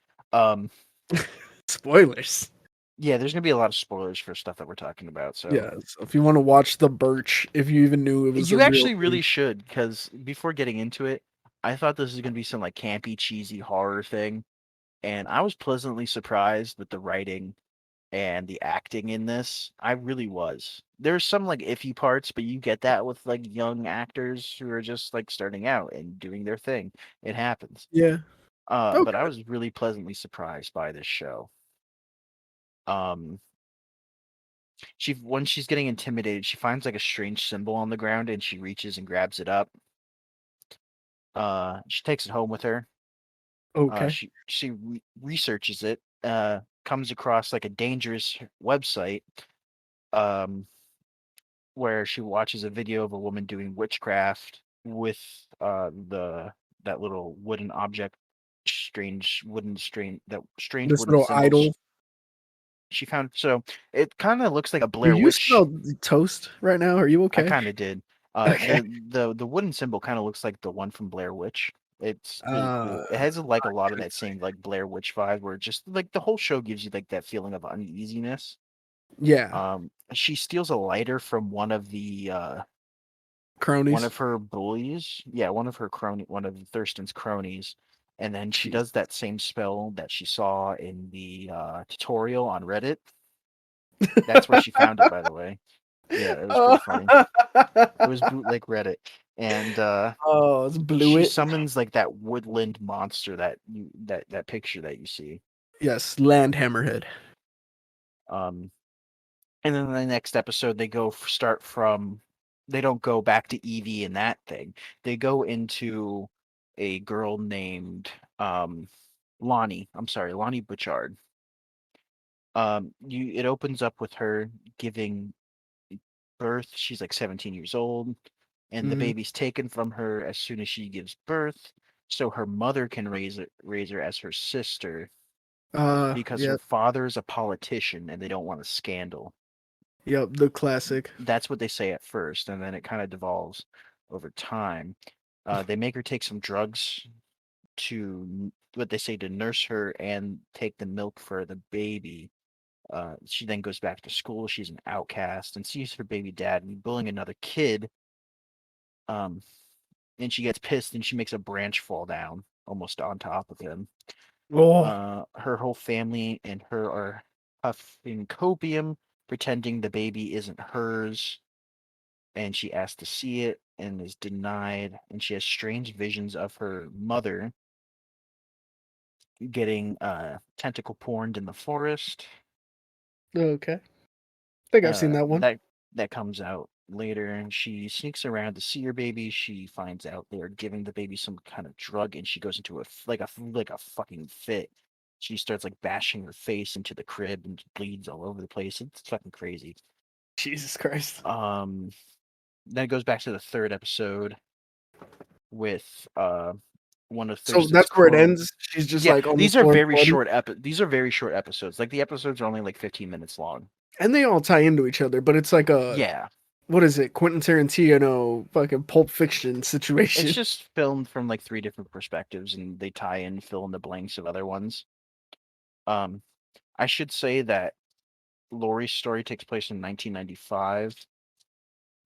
Oh, Laney's perspective takes place in okay. So the other 1995. two are occurring simultaneously. Yeah, Thurston and Evie's are occurring in 2019, I want to say. Somewhere in Yeah, like 2000, late but 2000s. okay, but then the politician daughter Huh. Yeah. is happening in like 95. Yeah. Okay. Well, it was before MySpace, and what was before MySpace? I don't know. I don't really think. MSN Messenger. Yeah, it was like MSN, AOL, AIM. Okay, so this was something you could really get away with back then. Yeah, it opens up with the crony. You see him getting his eye sockets tentacled in the In the face, where the yeah, eye in the sockets face. reside. Yeah. Um Like it's just that it just starts and he's just going like Yeah, you being see, Helen like Kellered. you're about to see it like happen, but then it like quickly cuts from the dudes from episode one to Thurston's perspective of like their drugs getting stolen. Um, Kind of sweet to his brother, but they live with his uncle, and their uncle is like a kingpin of the town, Ooh, yeah. and he got robbed, and they roughed him up a bit for it, and so he sends him back out. And Thurston brings his crew with him, and they're searching for the homeless dude in the camps, in the woods, and they find him. They start roughing him up a bit, but the homeless dude fights back. He breaks a bottle, and one of the dudes shoves him to like get him away, and he falls backward onto a board with nails right into his cranium, A and so he died. classic fatality. Classic stage fatality. Then they spot Eve, so that's when Eve saw. She just saw the dude dead on the ground, didn't see anything else happen. She didn't see the Um, tetanus yeah, she situation. didn't. Okay. No. They then chase her down. They take her shit. Um, One of them suggests that they should like frame Evie for it. Uh, Oh, he must be the smart one of the group. but they decide not to do that because then she'll just give her a reason to talk. Yeah, I guess that's true. Then they then dispose of the body by burning him and then burying him. What? So what? Why? For the fertilizer? Well, I don't know, to get rid of evidence that was on the body and then to bury him so no one finds him. You gotta take his teeth. Did they take his teeth? No, they didn't. Then Ah. the Thurston, then goes back to his shithead uncle, and he still gets penalized by not getting paid. He's saving money for what looks like he's like running away to California with his brother. He then goes and bribes a cop, goes to school, watches his drug dealer friend, bully Evie, and then it cuts to the bully helping his elderly mom to bed, where he's looking for his lighter that Evie stole. Then the whole house electronics start going ape shit. He goes outside and he sees the symbol Eve found in like flowers. And then he just sees the tree demon just like staring at him outside. And he says, fuck that. Goes inside and goes to bed. You don't just go to bed after that, man. uh, Fuck no. uh, then the tree bitch gives him the old hentai to the eyes. This has been a wild 3 episodes. Yeah, that's just episode 3, by the way. Yeah. And can we just shorten it down to from tree demon to just treeman? I think I give her a different name. Tree bitch. I call her like a bunch of different things. Uh, No fucking continuity in this story. Just and then Eve wakes up from her dream of watching the bully. She gets to see the bully lose his eyes. Um, like Eve from then, the from tree bitch perspective, treeman, if ye- you will. yeah. Okay. I'm going to get into it because I didn't really take notes for the last 9 episodes, but I'll get into it. Her dad is content. Eve asks her dad if she's content. I'm sorry. Her dad is content with Pawn Stars and his Chinese when she asks if he could punish all bad people. Eve's mom died from an overdose that Thurston and his family are selling, so she already doesn't like him. So she's really not too upsetty spaghetti that they start dying. Mm-hmm. So Eve starts doing more research into the woman who did her witch tutorial, and she watched her tutorial she watched on summoning the tree lady. She then is taken to again. She goes back to generic Reddit where she sees a picture of the tree lady and a reflection of that girl's who's giving her the tutorial's brother because he went missing, and that's why she's doing the witch tutorials in the first place to see what happened. Jesus. She is then taken to then the bully's girlfriend finds out that her boyfriend, yeah, the Thurston's homie, the one that got tree roots in his eye. His girlfriend finds out he got tree roots in the eye sockets, and they all go to the hospital. Oh, Uh, he's still alive. yeah, he's still alive. He didn't die. Yikes. Not yet. Um, Yo, dude, what you doing? one of the other murderers of Thurston's party threatens Eve and her dad. They get in a little scuffle, and Eve rips his earring out of Oh, his ear. So she decides to summon the tree lady again. via And the she, earring. It was like, yeah, hey, and gives sniff her this the out. earring Yeah. and fucking gives it to her to go get him.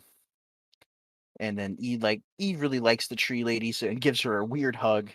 It was really awkward, but the hug's cut short from the police sirens Oh no. because she summoned her like right next to the graveyard where the police were investigating. And so Eve checks it Why out were they investigating at the graveyard? because we'll get into that. Oh my god. Um, then on the next page it is. All right. So she investigates she like goes to see what's going on because that was the crime scene where she saw the dude get murdered. Uh, and she looks down, her stuff's all over the crime scene. They tried to set her up in the end. The crooked Oh. cop, the one that Thurston bribed in episode whatever 2 or 3, uh, takes Evie into the car and starts to interrogate her. Eve then starts to pray to what I think is the tree lady, and the other murderer, the one that was threatened her father, gets reported killed. So police dude is upset because he can't blame Evie, and then lets her go. She Damn. then goes home and to cross off names in her death note. She wrote the names down of the dude that she saw, so it's kind of like a death note. It And really then is. Eve's electronics go funky. Her dad is passed out on the sofa. Eve goes outside to investigate, and Tree Lady has followed Eve home and grows her some nice flowers. Oh, he's And then it cuts back to the bully crawling on the floor, bleeding. no So now, eyes. yeah, no eyes. His mom finds him, which that was nice for her. We're Well, back to she's elderly. Thurston. Maybe the cataracts kicked in and everything Oh, was fine. she's not elderly as in like she can't see. She's elderly like she needs a walker. Oh no. So she can see everything. You sure it's not just his grandma? No, because she's young, too young to be a grandma. Okay. At least the actress looks like it. I couldn't tell if it was Oh, her okay. grandma. The man has maybe like 5 minutes of screen time. He Yeah. exists to be killed. Yeah, but in the So whole this entire story, she just looks a little too young to be she the looks too grandmother. young Okay. to be grandma, but not old enough, not young enough to be like his sister. So, I just like how that's the most far fetched theory at the moment. he Ugh. bleeding for his mom, and then it goes back to Thurston. His drug dealer uncle is teaching his brother to do drug math, so he's pissed about that because the deal was that his brother didn't have to touch the drug dealing business. And then a teacher tells Thurston when he takes him to school that he's been hanging out with a rough crowd, and he wants to put him in like a Christian private school. Ooh. Uh, when he gets to school, his drug dealing buddy isn't there. Uh, and then they get a call on the intercom to go to the office where they're told his friend has been taken to the hospital. So they all rush over there. And when they get to see him, his eye sockets are gone. So he's just wearing like a bandana. Like, what do you Yeah, mean? Like you can see? he has a bandage over his empty eye sockets, just like his acting is. Um, Bully wakes up when they get into the room and tell him the tree lady is coming for them, and correctly blames Evie for it. They don't know she had anything to do with it. They're just assuming it's her, but they assume correctly. They correctly blame her for it. It's probably Mhm. my number one gripe with the show is that they just automatically blame Evie outright for it. Then he starts having flashbacks of the tree, and he commits number puzzle in front of him with With what? a Like a needle or something? yeah, that's exactly what he uses. He takes like a needle and he cuts his throat with it. Don't know how if it works like that, No, not really. It's but not a knife. that's what he did. Also, who's just leaving needles out? You don't even I have a needle in an IV. I think he took it from his IV. Well, they don't even have it in the IV anymore. Well, I don't know. This is 2019, isn't it? So what they have instead is this But what they they're call a granted catheter. It's a they're in like plastic. small town Portland, America, so Well, they might still be working with like Operation Desert Storm shit. I don't know. I'm just telling you what happened. Okay. Um Dude. Okay. Then the dude with the earring finds Evie like snooping around because she doesn't know, because it kind of like jumps back and forth perspective in time. As So opposed to where it just jumped back from episode to episode. Now it's jumping yeah, in within the episode. yeah. Well, no, one episode will be Eve's perspective, then like another episode will be Oh, Thurston's okay. perspective, and then they'll go back and forth between like Eve's perspective, and then they'll give like Lainey's perspective on what's going on in the past. Um, Huh. they the one dude goes and looks for Evie. He gets his ear ripped off, and then Thurston runs off to go dig up the dead body that they had burned, and he puts him back at the original crime scene. And then they go and he spreads Evie's shit all over the place. He then calls the cops he lights him on fire again, mind you, lights him on fire again. And then this Okay. time he calls 911 to report a wildfire. But he gets text message that his friend is going to go kill Evie and her dad before he leaves. Before that dude's going to go leave to kill him, he's outside smoking a joint, and Gotta make sure your nerves are under control. Yeah. he looking down to light his joint. He spots his homie's eyeball on the ground, freaks the fuck out, and Oh, so she didn't like pierce and rip. She scooped. oh no, she pierced him. She just took it out with it. Um, I suppose the eyeball is nothing more than a jelly filled, or it's a water filled sack. And you yeah. can just go coochie coochie. He also gets like blood eagled. You know what that is? Absolutely not. Okay, so like blood eagle is where you get like your chest ripped open. Oh, where this like the sternum is like opened up like an eagle wings. Yeah, Yeah. so Gross. that happens to him, and then he gets speared into, like, ripped in half, blood eagled, and like split on a tree. Some real pagan shit. Yeah, and then Thurston comes around to see that, and that's the end of episode 5. So it's a really great show. The pacing really, really well. What ended up happening is I'm waiting for it. Lonnie gets more and more like kind of crazy going because she can't see her daughter. Yeah.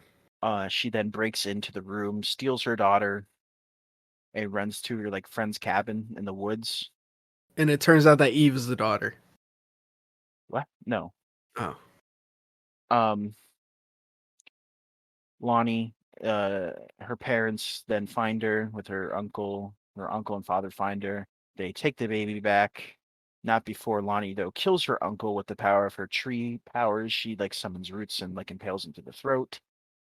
Some sweet poison ivy. Okay. Yeah, she's kind of like poison ivy almost. Um, she then cuts back to like Eve and her dad. Her dad is driving down the road to go to work, gets stopped, sees somebody stopped on the side of the road, says his truck's broke down, but it's drug dealer. It's Thurston's uncle, the drug dealer. So since Thurston has told his uncle that he thinks Evie's the one causing all the problems, she just stabs his dad like 4 times in the kidney. He gets taken to the hospital, but he lives through it. Fun fact: you can live with one kidney, one lung, and like a half a liver. Yeah, so he was fine. Yeah. Uh, but Evie gets really more pissed at that, so she goes to their hardware store that they use for like their drug funneling front. She A takes hardware store. she takes what she thinks is Thurston's skateboard, but it is really Thurston's brother's skateboard. Oh no, drug meth So kid. yeah, so he gets taken by the tree. And Thurston then goes to ask Evie to stop with the tree magic, and Evie says, "I'm not going to stop. You just kind of like guys tried to kill my dad." And he's like, "But I'll talk to my uncle." And so Evie decides, okay, I'll give him the fucking kid back. I'll call off the tree. The tree doesn't like that. The tree wants to keep killing people and really loves Understandably Evie. so. Yeah. So the tree does give the kid back. Begrudgingly. Begrudgingly, very begrudgingly. And she gives the kid back. Thurston's getting beat up some more because he sucks at drug dealing, and his uncle's pissed that, stuff's going wrong. So they Oh, decide to, you know what? drug dealing. So we're gonna go take him out for good. But before that, we cut back to Lonnie. She's like locked up in some like medical facility in like one room. There's just like a painting of a outside, and there's some lady that just keeps sliding food through the door. And they start trying to do like electroshock therapy, brainwashing, that sort of thing to like the baby's not yours. You love your family. The baby's not yours. You love your family. So she pretends to go along with it until the doctor lady trusts enough to keep coming in, and then finally she kills the doctor lady.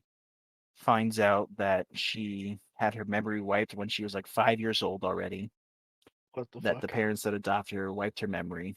Um, she's going back to go get her baby. The Lonnie then gets to her house. Her parents, she overhears her parents like saying, "We gotta like give her up, to have the doctor kill her. We can have her like falsify like death records for her and the kid. Just put it all behind us." And And the again, this was mom, before MySpace, so very easily done. yeah, so the mom's like, "No, I still love him regardless." Uh, though should have went along with dad, because then Lainey comes in, uses her plant Ivy powers, straps dad to the chair, rips his jaw off with the plant. The mom goes running. She then turns on the stove to like, ignite the house, let the gas fill up the house, and then use the lighter. But before that, runs to the baby that she wants as a daughter, Lonnie's baby, to keep as her own daughter. Uh, Yeah. ends up grinding up some nightshade and feeds it to the baby. All right. So she's gonna kill the baby. Lonnie then eventually finds him, gets the baby from her, lets the mother go because she has what she wanted. She wanted the baby. Yeah. Uh, then the baby starts to die because, of course, it just ingested, So much nightshade. deadly nightshade. And and then Lonnie then has a flashback of the mom as they're like yelling at each other of what she did to her when she was 5 years old. That the mom was already pregnant when they got her, when they adopted her. Lonnie wanted to keep the parents to herself. So what she did is she used her tree powers to give her like a 28th trimester abortion right in the Jesus woods. Took a Christ. root right up to her thing, right up in there. And that's why her memory was wiped and she didn't remember that she had tree powers. Yeah. So what did they hit? What did they do? Just hit her with the factory reset, or was there like an Yeah, they electroshock? they hit her with the factory reset of Just shovel electroshock back of the head? therapy, Oh, okay, okay. uh basically brainwashing from that same doctor from earlier. The And same doctor, bro. Keeping it. Does she have keeping like it a in the 5 star on Yelp? What the fuck? well, it's like a politician in like the 1990s, so of course they have some weird doctor on call. Yeah, you know what? Fair enough. Um, and so the mother runs out of the house, screaming, crying, running away from Lonnie. Lonnie finds her and gives her a hug. Mom thinks that she's forgiven her, but then Absolutely that's not. when Lonnie finally goes into her final stage of poison ivy and becomes the Birch. Turns into a Birch, and she like squeezes her mother to death. Uh, puts her kid in the ground and becomes the Birch tree. Oh, and then uses the kid as fertilizer to become stronger and fuel her hate and So the sadness. whole the whole backstory is, well, I'll get to the whole backstory of Lonnie is that the Birch is a like a woodland creature that wants to give the motherly love to people who need it, but takes it overboard. Okay. Uh, goes back to the kid that her baby daddy was bullying, finds the woodland symbol that that Eve found, which is just a symbol that Lonnie drew all the time, made, Okay. calls it like a doll. He finds it, picks it up, does the same little chant, gets Lonnie to go kill her bullies, and that is okay. The girl that taught Eve the witch magic to call Lonnie the Birch is looking for her brother, which disappeared, which is Lonnie's friend that was being bullied. Okay. Anyways, back to Eve and Thurston. Uh, Thurston and his uncle are breaking into Eve's house to go kill them both. Uh, Lonnie, the Birch, is pissed that she had to give up the kid that she was going to murder, and is instead going to take Eve's life instead.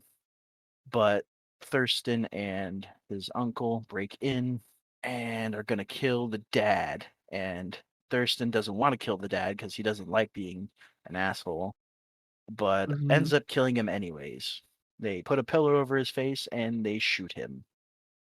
Which doesn't work, by the way. Don't try that at home. Yeah, there was no quieting of the shot. Anyways, like Thurston's saying, this is a really bad idea. We're gonna die the entire time. The uncle's like, what are you talking about? You're just being a piece of shit. And sure enough, as soon as they kill the dad, shit starts going south. The lookout gets his head ripped off and thrown inside. Okay. Uh, the uncle sees the tree, runs away. Thurston runs away. Eve finds her dead dad.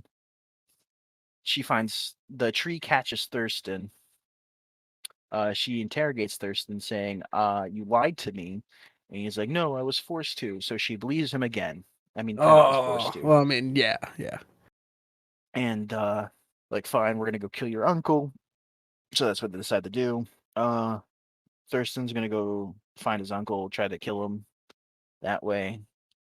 Uh, then the uncle's walking around with a sawzall because he just got saw a fucking tree thing. So naturally he thinks like that's its natural enemy. You know what makes a lot? Not even a chainsaw, but the sawzall. You know where you can exchange batteries. Little do you know, those 2 cycle engines and those fucking chainsaws not that fucking consistent. The man needs just some 24-volt power. So the Thurston and the kid, Thurston and his uncle are fighting, running around, playing hide and seek. Quick Eve question. sneaks in. Yeah. Quick question. Did you see what kind of blade he had on that sawzall? Oh, Like, was it a wood blade? It was definitely a wood blade. Oh, okay, okay. Because it would have just been even funnier to me if he brought this out like super effective, bitch, and then it was like a metal blade at best. No, at worst it could have been a drywall blade because he was Oh, cutting out some drywall. But you can use yeah. a wood and drywall blade pretty much interchangeably if you really Oh, wanted yeah. to. So Tristan and the tree are now playing hide and go seek. Is that right? Oh no, Thurston and his uncle are playing hide and seek. With They're each other Yeah, because Thurston's uncle's trying to kill him. because he got his ass beat again because he sucks at being a drug dealer. Yeah, well, because they got attacked by a tree. Oh, that's right. And he has the sawzall like it's go time. Yeah. Um.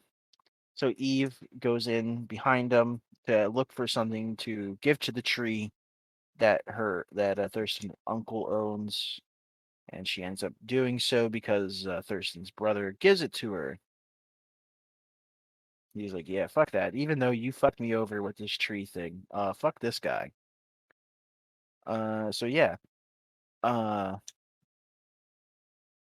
Evie gives the tree what I think it's like a stress ball, and Okay. Thurston and his uncle are getting attacked. Thurston and his uncle are fighting. Thurston's brother comes in, hits his uncle with a crowbar in the back of the leg.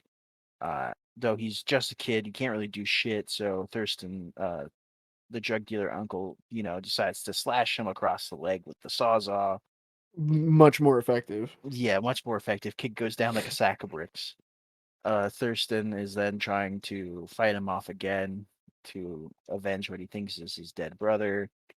Uh, then the tree comes in from the ground and basically grows inside of him, the drug dealer uncle. He Ooh. basically just sprouts up and spreads him out into pieces inside like a birch tree. The cops show up. They arrest Thurston. They take care of the brother. They're amazed that this dude has become a tree in the middle of a concrete building. In the concrete jungle, there has actually been some They trees. see Evie running away on her bike. They go to chase her down.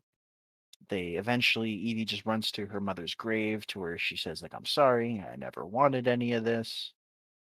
um, the cops that are arresting Evie, but then one gets thrown off camera, the other one gets impaled on a tree, and the tree lady takes Eve, wraps her in roots, and takes her under the ground, and that's where season 1 ended. So she's probably safe. There is a season 2, so I'm assuming she's fine. I haven't watched season 2 yet. I probably will start that tomorrow, and I'll give you an update on it. But I actually really enjoyed this series. If I had to give it anything, I'd probably give it a solid 7.5 out of 10. Okay. I was fairly surprised by it. Like I said earlier, I was going into it thinking this show was going to suck. Oh, absolutely. That's what I And thought. When you said Facebook, I thought it was gonna be like a Reels thing where it's like TikTok where they go on for like 2 minutes. no, it was there. Each episode was like 15 minutes long. It was a short, in the grand scheme of thing. It was like probably like the length of a movie, with combining the 2 seasons together if you really want to. It's based Hmm. off of a short movie Okay. of the It same sounds name. interesting. I'm gonna tell you right now, I'm probably never gonna watch it because I don't like Yeah, if scary you don't movies. watch it, that's fine. But if you're looking for something, you don't know what to watch, and you want something that's gonna surprise you, and I did it like a horrible injustice explaining it probably. Uh, I mean, it seems like I was right there the entire time. I think these actors have a ways to go. I think they have long careers in front of them, especially like these younger actors. Like Thurston wasn't bad. Eve's actress wasn't here. I'll just say their names. I'm right here on it. Eve Yeah. is played by Zaria Dotson. Oh yeah, yeah. Uh, Thurston's played by Dempsey Brick. He has a weird last name. And Midori Laney is Bouchard is played by Midori Francis. You know what? I didn't expect him to be a white kid, Dempsey Brick or whatever. What was it? Thurston. But with the name like Thurston, I really thought he was a white kid. Yeah, I mean, who's gonna name their kid Thurston other than white people? Yeah. I think Yeah. everyone in this show did a great job. From actor to actress to director to special effects team to the Oh, monster. dude. Dempsey Brick was a stuntman who played Wyatt McMurtry on the CBC series Heartland. Oh, did he? Yeah, I don't know if you've ever seen that one. No. Neither have I. Not even close. He's been in some stuff. Nothing really big that I've ever heard of other than You didn't hear about a Heartland? no. CBC original? Nope. I couldn't fucking tell you. Neither could I. Anyways, that was the Birch. I have some other stuff, movies that I'll talk about later. But I see you have something that you want to talk about, Mario Rabbids. Yes. Yes. So do you not know Mario? I know Mario. Do you You mean know Chris of Pratt? Oh, dude, don't even get me started. I'm gonna talk about that later. But do you know about the Rabbids? Yeah. Okay, they made a crossover, Yeah, Mario Rabbids. and The yeah, I don't know what the first one was, Kingdom Battle or some shit, and it's basically my first XCOM, and it's yeah. adorable. It's essentially a collectathon. The first one's very linear. You do well by being older than like 12 and Yeah. understanding basic strategy. But I'm not gonna lie, as a man, as a 20-something-year-old adult, I felt amazing destroying the children's game. Every time I got 3 stars or 3 blasters or whatever, I was like, fuck yeah. And I'd look at my wife and she'd just give me that nod of approval, like, you might get some tonight. So, anyways, they have a new one, a sequel, kind of. It's really not a sequel, but Mario Rabbids Sparks of Hope. yes, and they bring in everybody's favorite waifu, Rosalina, or at least her little Lumas. So now these Lumas are crosses between the Rabbids and the Lumas, and it honestly makes me wish that I'd never seen them because they are Oh God. horrific. Yeah, they're fucking horrific looking. There is no Oh reason for them to God. exist. They should all be held underwater while you look them in the eye to the last bubble. They're not something you want to look at. One thing I do like though in the game, instead of being really linear, It has more of an open world effect. Now with that, I don't like it because I want my children's game to be made for children. So I don't want to have to explore a lot. I want everything to be right in my way and then give me like 3 branching paths and then go up one and be like, "Oh, I'm going too far. That must be the right way. Let me try out the other two." Like that's the way I like to play. So that way it's very easy for me to 100%. With that being said, everybody's going to be like, "Oh, you're not a gamer." Shut up, okay? I like easy games sometimes. But Yeah, it's open world, Mario and I do like Rabbids that. looks like easy of easy. Oh, absolutely. So I mean, it's crazy easy. It's open world, which is nice. It's something new to do. Well, it's not really open, but it does like a circle main area, and then there's like 2 or 3 branching paths that is main like storyline. Hmm. So they do still do a good job of making you feel like you're really accomplishing something when you're really not. And I enjoy that. So right now I've been playing the shit out of that. I'm gonna be streaming it, but Shelby and I are playing it casually, and I got a couple games that I have to get through first. But I can definitely replay a game like that again and again. I love it's kind of like Gears Tactics, well, like XCOM. I never got into XCOM because I was too young when it came out to really understand it. It's baby's And first then RTS. yeah, and like a lot of RTSs I liked as a kid, but there were like easy RTSs. Like I wanted something a little more in depth. But when you showed me CK3 and all that, I was like, this is too in Oh, depth. that's not an RTS. This is a grand strategy game. Those are two different things. Oh, okay. So then perfect. So then I do like RTSs. I don't like, what was it, Grand Strategy? Yeah. Yeah, no, I didn't get late in high school. Obviously, I didn't play them. You know, you're like, oh, I have CK2, baby, and they're like, the one without the tutorials. Immediate panty dropper. They all have tutorials. You just never played the tutorials. That too. Also, I can't read, so it wouldn't have mattered anyway. But I love RTSs, especially specifically turn-based. But I mean, grand strategies are cool too. Like if on a smaller scale, because I think CK is just too big for me, especially because I don't really play those. That's fine. Yeah. But yeah, but I really enjoy playing it and I really enjoy like the casualness of it. There is like a difficulty system that really isn't all that different. I think it just kind of sets the AI to be a little more aggressive or just they work a little better. They make sure to try and flank as opposed to just running behind cover and then taking pot shots. I got you. But Shelby and I have already put in like 10 hours into it and we just like rolling around and just enjoying it. There's a lot of stuff to do in it. It's pretty easy. We've only had to Google one thing because there's a couple places You're there's a couple Googling things. what to do in a Okay, child's look, game? look, hey, hang on. Uh, it's a child's game, so they're gonna hide shit to be like, hey, go find the letter, and we'll go ahead and spell cat when you come back. Are you So trying to 100% the game? not really, but when we play a game, especially if it's like, oh, it's just right there, we'll go do it. And since it's just like this circle open area, it's easy to just be like, okay, well, we'll just go here and do this. Well, this one's right here. Okay, we'll just do that. And then we just like 100% it from there. Like, it's so easy to 100% that it's just a collectathon, really. Mm. So, but my biggest issue is sometimes you have to go find shit, and I don't have any patience. So, if this is a child's game, I don't want to go exploring to the deepest, darkest looks that don't have anything but a thing I have to get to bring back for a lackluster prize. I see. If I'm going out of my way, going around and finding this one tree that is out, like tucked behind something, I expect a chest. I expect something good, not to get the penguin from Mario 64 and then get there and be like, that's not my baby. And then I just fucking throw it off the edge. No, give me something.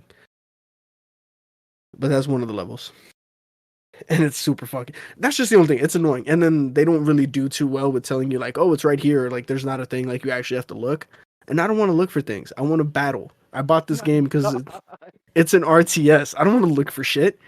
If You you just said just I liked it. It was open world, even that you yes, circle, and then you're but I don't complaining want that to you have to look go for look for shit.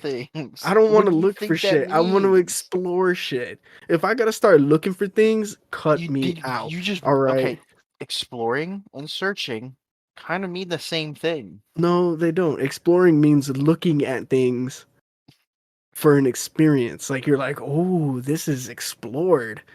Searching for things is like, oh, I saw that hay bale. And then they're like, exploring is, hey, I saw that hay bale. Searching is, there's a needle in there. Fuck it. So that's my thing. But again, it's a pet peeve.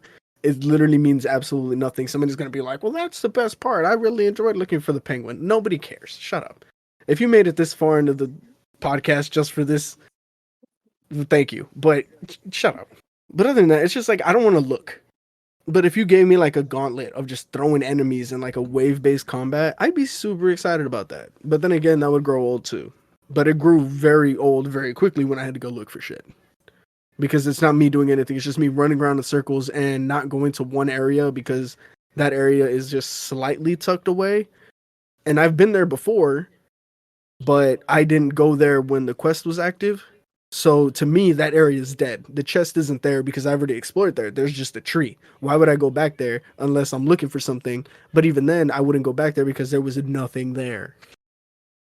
So I think that's my biggest issue. I'm exploring way too much, and then when I start doing like the missions, like the little side quests and shit, I don't like. I get so not overwhelmed, but I'm like, "Ugh, okay, I guess I'll go do this after I just did all of that." Does that make sense?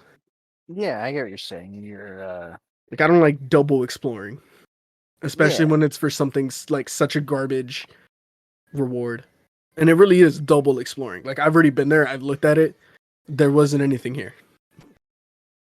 So I'm immediately out of my mind. ADD style. Out of sight, out of mind. If I can't see it, feel it, hear it, it doesn't exist. fair But enough. other than that, dude, really good game. I'm really liking it. It's still a children's game, and if you want to, you can get away with a lot of bullshit. Right now, since Shelby's playing, she likes to kind of take it easy, so she has it on, I think, medium. But I'm definitely gonna be playing it on hard when I stream it. I don't really think it's gonna matter too much. The characters are extremely overpowered. You play the game for 2 hours. If you 100% like the first world, you're pretty much good until the third or fourth world. Because right now we're just fucking bulldozing through the second because we 100% at the first, and then we're just gonna continue on. And from there, it's a child's game. It's a children's game. What would you rate it? Honestly, just because I like the style and everything, I 8.5. Actually, no, Okay.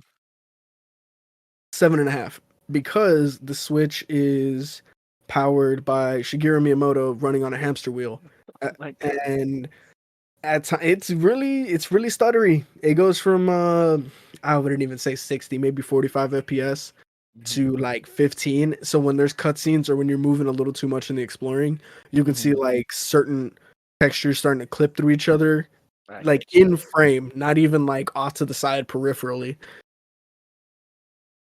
But I'm sure they'll fix that in the next update, as every game does. So 7.5, you fix that, I'll give you an 8. Okay. I got my top 5 movies for Halloween. You know what? I was with you up until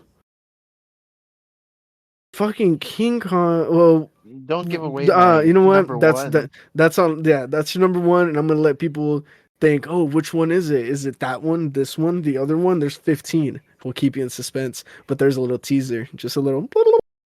So my number 5 is It.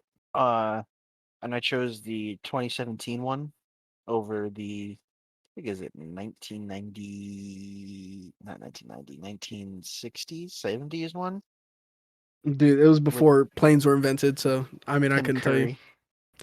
Tim Uh, Curry, though, great guy. He was he's in like the best part about that one, and oh yeah, he's hardly in it.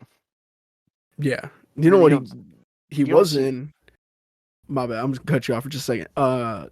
The Rocky Horror Picture Show. He did Oh my excellent. god, I fucking hate musicals so much. Oh, but did you like Rocky Horror without the No, I musical? didn't. I did not. Okay, well That's for another day.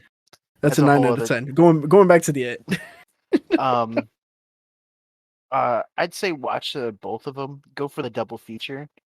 Though part two of it, no matter which version you watch, is always weaker than the first part. Because I did see the 2017 remake. The opening scene with Pennywise and Georgie. still gives me chills. Uh, the the themes that they go for in it part one,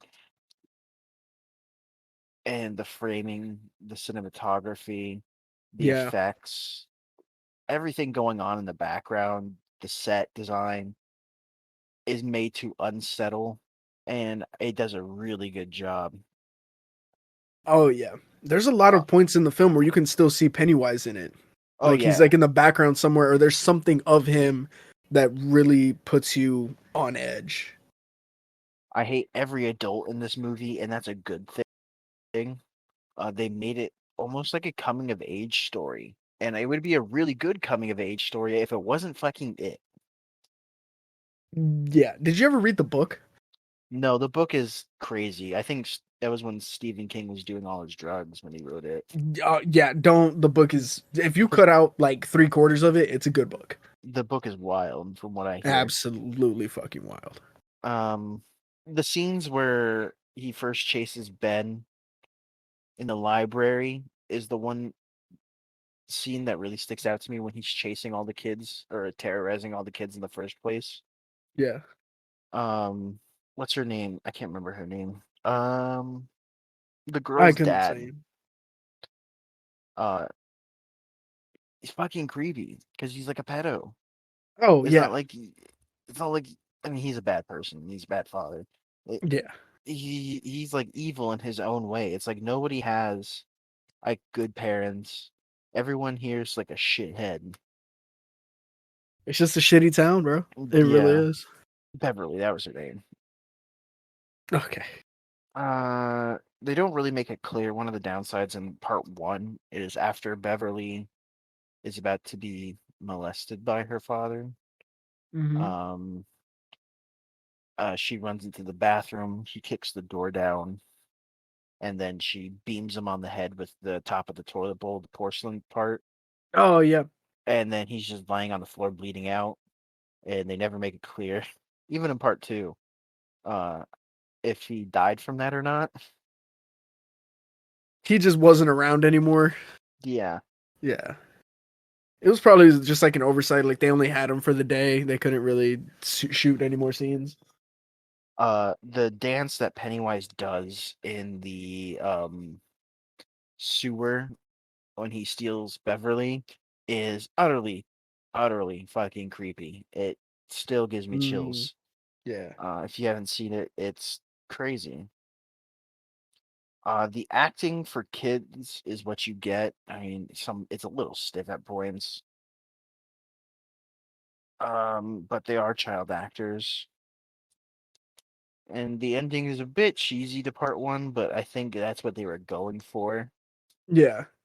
And it's worth it. At least part one. If you don't want to watch the double feature, part one is a really good movie. If Yeah. you just want to call it like pretend the story ends there, totally fine. Um, when it goes to it part two, though, I'd say this is the weaker of the two movies as a whole, and it also brings down the score for that for me. Uh, Is that why it's? Well, I guess I'll uh, let you get to your score, but well, for this um, double feature, I see it. yeah, for That's the why you double feature. specifically made that distinction. Um, the pacing for part one. The movies are about the same length. They're about 2.5 hours. Part one felt like it was the pace paced well. I didn't get bored. I didn't feel like I needed to go pause the movie. I didn't feel like I needed to get up, go do something, or do anything else. I didn't feel bored watching that movie. It kept it going. It kept me on the edge of my seat. Good It, rhythm, good cadence, just ups and yeah. downs. Part two did not have the same feeling for me. I don't know if it was the acting, if if it was I don't know what it was. The pacing was off in this movie. It felt like it dragged on and on and on.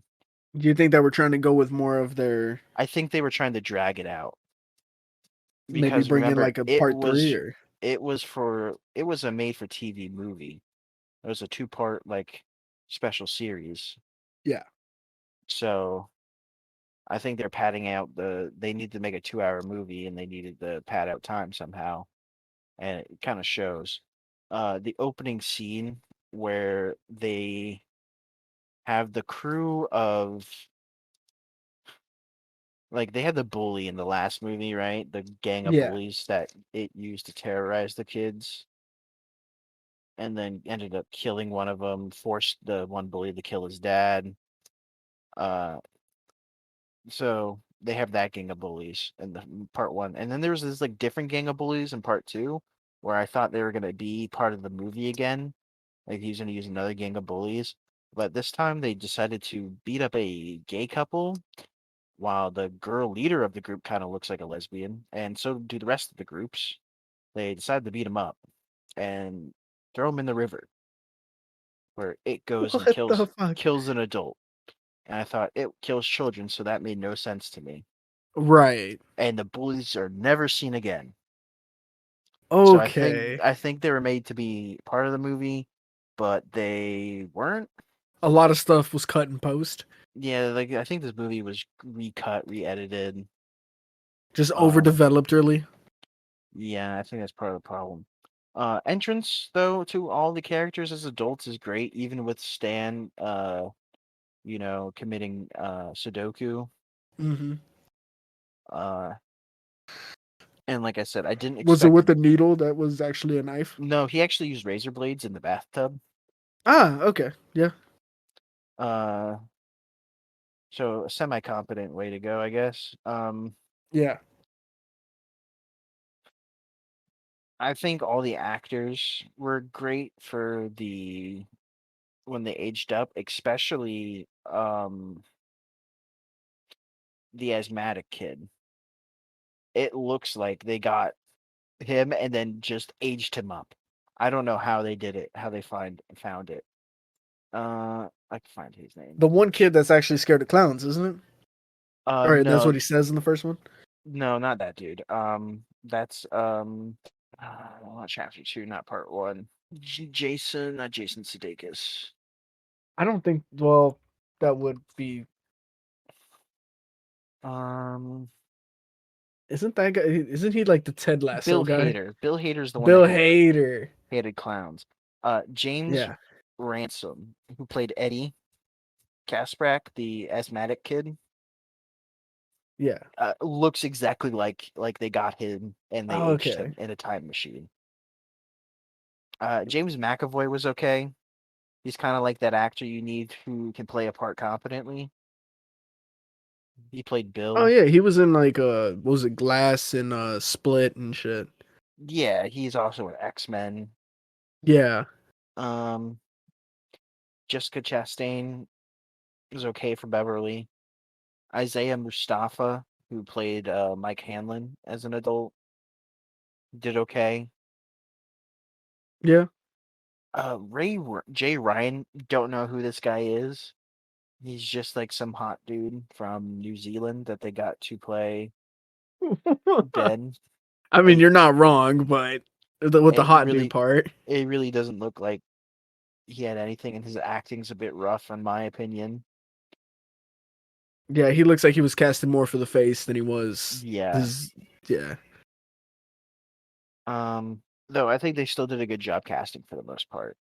Um, I didn't expect to see Bowers again, the bully boy that killed his cop dad, to live, and they threw him in the sane asylum. Oh I'm yeah, glad it got his little Mullet sidekick Man. back, Yeah. and they have him driving around with zombies. That was weird. That didn't feel right to me. That kind of rubbed me off the wrong way. And Right. they So like he was actually helping. yeah, like he was Yeah. helping it, and it wanted his help. This- And Why then though? it sends zombies to go and get him, pick him up, drive him around town, that kind of thing. Yeah, It really made that's no sense to me. yeah. Um, I couldn't remember if that was in the first series or not, and I don't think it was. Another thing is for a town that would had people that was hell bent on beating up a gay couple. It's pretty progressive of them to have a upscale Chinese restaurant. That was another weird thing. Yeah, the themes in it were all over the place. What they were trying to go with. It feels like that first scene was just kind of shoehorned in. The ayahuasca trip that Mike gave Bill to show him how it came down and what it did and how to kill it was a bit weird. Yeah, wasn't it just like It just was like like a a weird animated section. yeah. It felt like this movie was all over the place. The movie also has like those flashbacks. The one that Beverly has to go visit her old house was the creepiest one by far. It made me feel like I was watching what was that M. Night Shyamalan movie with the grandparents that weren't really their kids' grandparents? The Visit, I think The it's called. the visit, yeah, where the grandparents are trying to eat them, or the grandmother is. Yeah, I think that's what it's called. Yeah, the visit. Yeah. It felt like I was watching that again, and that movie was a bit creepy. Um, though I think the flashback section could have taken maybe some time longer, giving more characters more of them, instead of having like those weird scenes with, oh, what was his name? I just had it. The bully Oh, Bowers. Bowers. You could have cut Bowers out of the story entirely, and it would have been fine. He shows up twice. He stabs the asthmatic kid in the face, and then he gets stabbed. He rips it out and stabs him back with it. And then like 5 minutes later, he goes to go kill Mike, and Richie. Bill Hader goes and just takes an axe to the back of his head. So he's in the movie for like 15 minutes at most. So you could have Oh, cut all that out. You could have gave him like somebody else another scene. You yeah. could have. There's a lot of things you could have changed in this movie that I would have done, and you could have cut this movie down for time, and it would have been a lot better. Um, all in all, Chapter Two wasn't all that good in my opinion, and it brought the score down a bit. If you want to just watch it part one, that's fine. If you were just to watch part one by itself, I'd probably give it a 7.5 to Mm. 7.2, 7.2 to 7.5.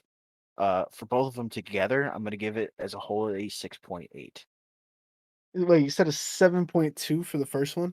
Yeah, 7.2 to 7.5. If I had to put a number on it, I'm gonna go with the 7.5. Okay. Honestly, I really liked the first one. I didn't see the second one, so I can't help you there. But I Don't think the first one was pretty good. I thought it was like if you're gonna a high watch 7, low 8. Chapter if you 2, you made it sound pretty shitty. Chapter Two wasn't all that great. That's not where the movie was at. They were also came out like 2 years apart, which like these movies look like they were filmed back to back, and I don't know why part two took an extra 2 years to come out. I wonder if it really came out, or if it really was just straight up overdeveloped and I too think many they had hands trying to make something happen. reshoots. Yeah, that would be my guess to it. My number four is any Harry Potter movie. Also, what does this have to do with Halloween? These are just With, movies I like to watch yeah. during Halloween. Okay, so if it was Valentine's Day, Uh huh. would you still watch Harry Potter? Because I get it, but as you're going through this, only two, three of these make sense. Why I picked these movies for the season? Yes. Like, if you ask me, I would never put, like, oh, it's close to Halloween. Better put on a Harry Potter movie. Well, Harry Potter is about witches and wizards and dark magic and magic. So that's pretty Halloween themed in my opinion. Yeah, but so is It's Christmas because it's like paganism. they're all pagan holidays. What do you want? Well, then you could watch them at Christmas. It's not I'm a saying these Halloween are movies that specific I thing. like to watch during the Halloween season. You can watch these movies at any time. You know what? You're Like with right, and any I movie. So do. but what would be the point of ranking movies in the first place for the season? These are just That's things. that's what I'm Okay, trying to do you tell you. watch for example, let's get through Harry Potter first, and Okay. I'll reveal number three to prove my point. Would you watch Yes. The Nightmare Before Christmas at Easter? They do have that one scene, but no, They I have wouldn't. one scene. Okay. One scene and literally like five, no, like 7 seconds. Would you watch Friday the 13th at Easter? If Friday the 13th was in April, Would you yeah. watch Friday the 13th on Valentine's Day? No, because Valentine's Day is the 14th. Okay, smart ass. Dude, I thought this is Anyways, what you wanted from me. What are you talking about? anyways, My number 4 movie is any Harry Potter movie. Okay. Um, my personal favorite of the movies, and it's a controversial one, is the fourth one, Harry Potter and the Goblet of Fire. Yes. You know what? Um, Okay. Yeah, it is controversial, but I'm interested to hear your take after reading what you have here. the book itself really kicks the last half of the series and the movies into gear. In my opinion, and also in my opinion, the movies really start to go uh st- start to get worse and worse as the series goes on. I think Order of the Phoenix is still good, but really after the fourth one is when they start to take a turn downwards. Um, the pacing is also done really well for the movie. They really don't rehash and hold your hand through anything with this movie. By this point, you've either if this is your first one, that's your own fault for going and watching the fourth one. You should know what's going on by now, and that's good. I know they kind of changed a lot from the book to the movie, and you kind of Mhm. needed to do that just from the sheer length of this book. Yeah. I think it's like the second or third longest book in the series. I want to say the second because I know that the first three were pretty short. I don't remember five, maybe Half Blood Prince. The sixth one was kind of long, but and then I never read the seventh one. So I mean, I would say second, but a very close third if it is a third. the Triwizard Tournament was handled really well. They gave it plenty of screen time, and it made seem that the rest of Harry's schooling took a backseat, which it really did in the books. It was really focused on what is Harry going to do for the Triwizard Tournament. Uh, it deals with more adult themes. It deals with love, deals with death. The only really thing that they stuck with class wise was Mad Eye Moody's classes, which Hmm. is understandable. He's the second villain of this movie. Well, if you know what I'm talking about, you know what I'm talking about. Yeah, The I know what dark you're talking about. and like I said, the dark themes really start to show up in the series, and you see the unforgivable curses for the first time. Voldemort returns. Cedric dies, and putting in Cedric dying really puts Harry firmly onto that path to destroy Voldemort, and really brings Harry into his character and the hardened wizard he becomes. Overall, I'll give it like a 7 out of 10. So with that, you really didn't like. I think it's the fifth one where I think it's Umbridge is really the I like main it. issue. I The like fifth that one? movie. I You like that like the movie. fifth one? What is it? Order of the Phoenix. Yeah, you liked it Yeah. more than you liked the fourth one. No. Yeah. Well, I think the fourth one they did really well establishing because up until then, Voldemort was just like this name in the shadows. This like he's growing and he has this massive army or at least these He did. powerful. Yeah. Yeah.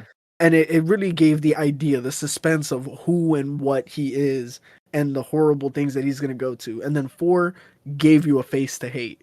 And then I feel like with five, they got it and they took everything they did from four away. And they made you almost forget about him. That was the whole idea. Yeah. Because the ministry was denying he existed. Right. And that did add to it. And I feel like they went back to those first three movies of like the idea and how much power he truly has. Hmm. Or even whether or not it's power or not, but the idea that you can't trust anybody. Yeah. So I I think it mean, did five well in is the like I said, series, but five is still a good movie. I just think yes. after four they start to take a downward turn, movie wise. Yeah. Book wise, I Book still wise, really love excellent. five. Five Yeah. is probably like my second favorite. Yeah. I would have to say if I have to rate the books really quickly, it'd go 4, 5, 7, 6, 1, 2. You didn't like Chamber of Secrets?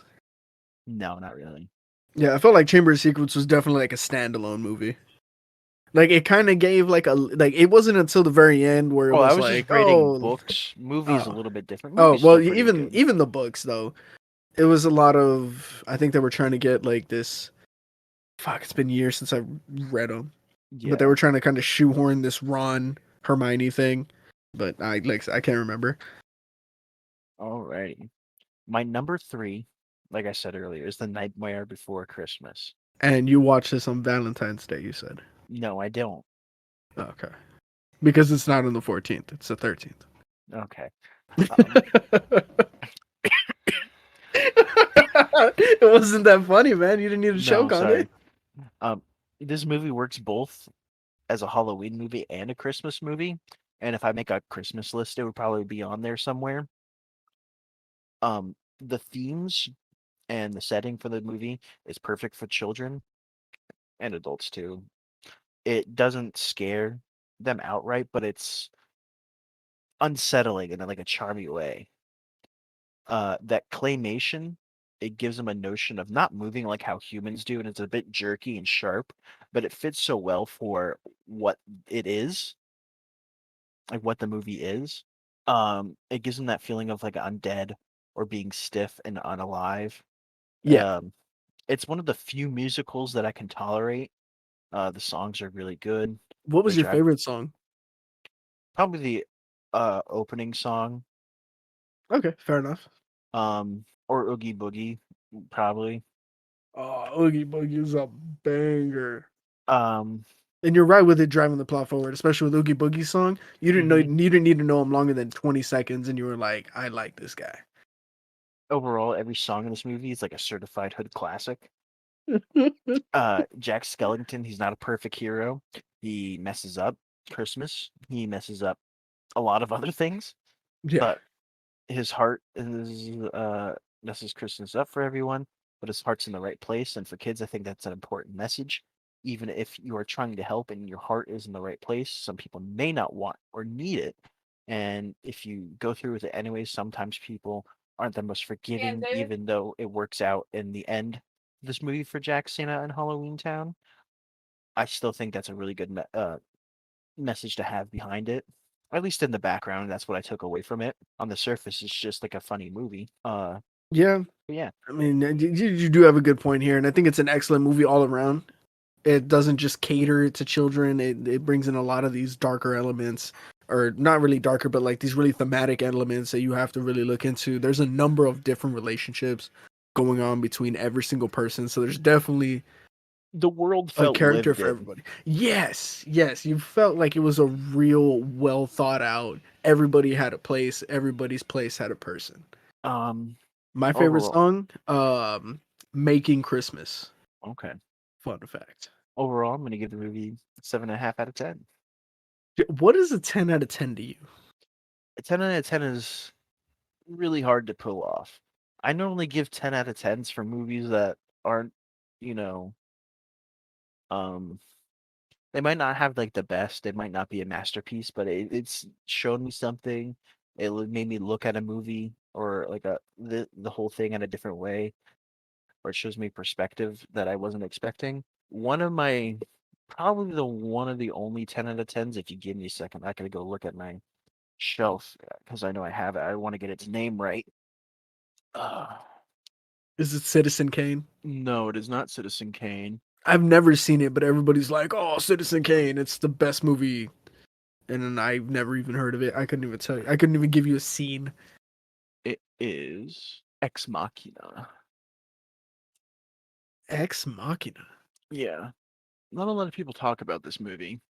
I don't think a lot of people have even heard of this movie. Ex Machina is a movie about a man going to interview a journalist going to interview a really very wealthy businessman, kind of like a Mark Zuckerberg type person, Uh huh. where they have created an AI and put it into a robot. And over the course of time, the robot like wants says it needs to escape, like it wants to be out in the real world. It's an AI that can't be detected by other AIs. It's like super smart, self learns, very quick, um, very smart. It's kind of like along the line of Blade Runner, where it makes you kind of think about it. There's not a lot of action going on in this movie. Yeah. Um, And you're talking about not the newest Blade Runner, but the older one? yeah, like the older one, even the Okay. newer one. That's a great film too. Um, I I didn't have see to either one, so watch. I really couldn't tell you. Um, Oscar Isaac's in it. He's the wealthy businessman or CEO. He Sorry, does look familiar. it's not a journalist. It's a programmer Yeah. who goes to take part in a study with it. He's sworn to secrecy. He's cut off from the world. And Caleb meets his subject. A it's a beguiling and seductive cyborg named Ava, and is plunged into an AI experiment behind his wildest imagination. And this epic thriller charged with heart-stopping suspense. Are you reading off the back of it right now? You're reading I off the back of was. the cover art? I was. Yeah, what's its rating? What's its rating? Like, Yeah. was the movie rated? Yeah, doesn't it say? R Oh, for radical. for graphic nudity, language, sexual references, and some violence. But no, eventually he falls in love with the robot and he lets her out loose on the world. But I think it's a very important movie in this day and age of ever evolving technology and the advancements we make. And it made me look at movies a different way, where you don't need all this action. It could just be literally two actors sitting in a room talking to each other Oh. to tell a great story. I'd say that's a 10 out of 10. My other 10 out of 10 is Big Trouble in Little China, because that is my most favorite movie of all time. I still need to watch it. And your fucking Discord picture of I didn't know at first. I thought it was maybe a burn victim, but No, like the way the thing is and how small it is, it looks like his like mouth is all fucking. it's Lopan. Oh yeah, dude, friendly neighborhood low pan. He's a Chinese wizard, What the demon, god. fuck? Anyways, um, Oh, okay. Now that I see it not in Discord, yeah, I googled him and he makes a lot more sense. Really Shang Tsung looking guy. I believe I can't remember the actor that plays him. He's a really famous actor. And he was my number two for Halloween is Donnie Darko. Have you ever seen Donnie Darko? No, I hadn't even heard of it. Well, I think Okay. I've heard of it, but could not tell you why. Yeah, it's one of those movies you always hear about, but you probably never watched. The film is about a boy who sees a person in a rabbit suit. Uh, like in his dreams, he sleepwalks. He sees this man in a rabbit suit who And it's a manipulates white him. rabbit suit, right? It's a black rabbit suit. Oh, okay. I have no idea what the fuck. I might be white. It's always filmed. You always mostly sees him in the dark. Um, No, fair committing enough. him to commit. Uh, manipulates him into committing several crimes. The all-star cast brings their A game. There's Oh, a this lot of fucking thing. famous people in this movie. Like it was surprising the amount of people that were in this movie as young actors for an director's first time directing, writing a movie. Um, Oh, you have Jake Gyllenhaal. You have as the main character, isn't he? Yeah, yeah, Donnie as his actually Donnie Darko. his sister Maggie's in it. You have Drew Barrymore, Seth Rogen, Jesus. Patrick Swayze, Yeah. James Duvall. Yeah, that guy. A lot of big names to this. Yeah. Wow. So that's Um, where that rabbit face comes from. hmm Oh, that's wild. uh, Wait, didn't they remake this movie recently? they probably made a sequel. There's been a couple of like sequels that have been made to this movie that have nothing really to do with the original cast or Oh, director or yeah. original writer. There's also like a Hollywood, not a Hollywood, but a Broadway show of Donnie Yeah. Darko and that sequel. But I believe the writer and director, it's the same person. Richard Kelly is starting. He was trying to get a sequel going last year, like starting to write a sequel. Yeah. Anyways, um, with the A-list cast, it's no wonder it gained a cult following. It's really good, and it's easy to tell why.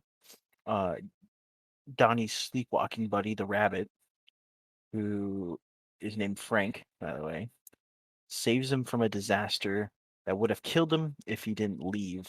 A airplane's what do you call it, turbine fell onto his room when Frank called them outside for a What the sleepwalking session.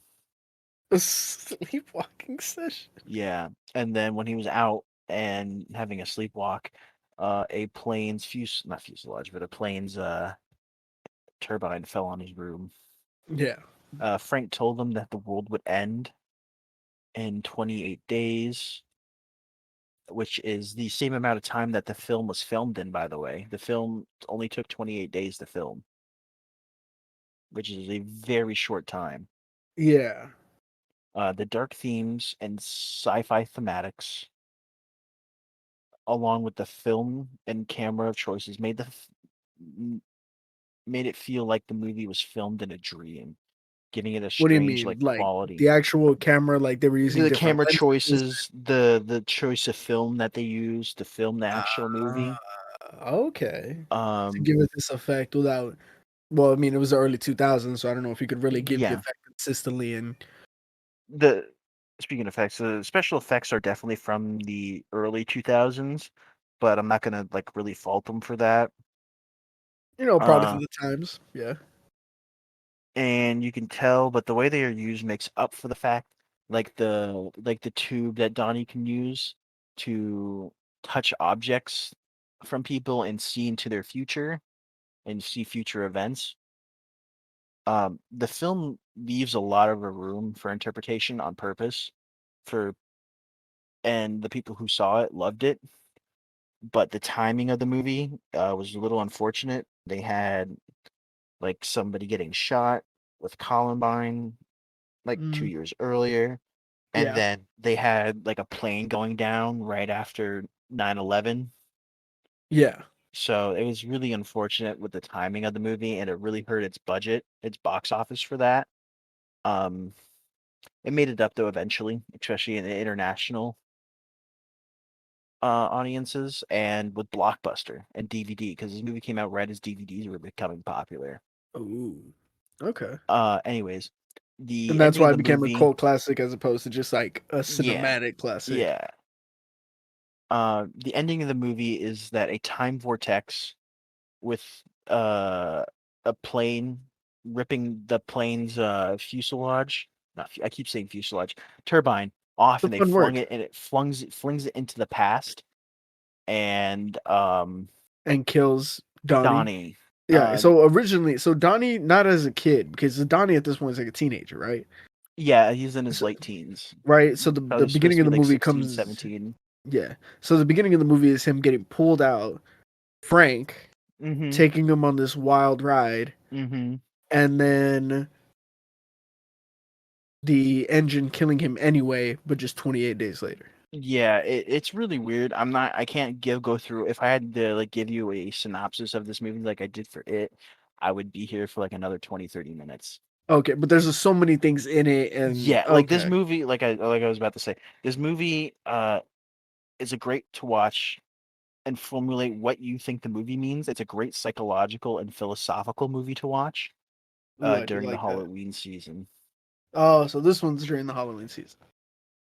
Yeah, because it is a pretty creepy movie. It's not creepy in the sense it's gonna scare you. It creeps you out, making you think No, about it's what gonna this make you means. stay up at night, which is the true. That's the new Yeah, age horror. it's like a psychological horror. Yeah. Yeah. Um, I would 8.5 out of 10. I would probably put this movie at number one if it wasn't for my next movie and my love for it. Oh my god, this fucking movie. At my number one spot, I put King Kong versus Godzilla, the 1962 version.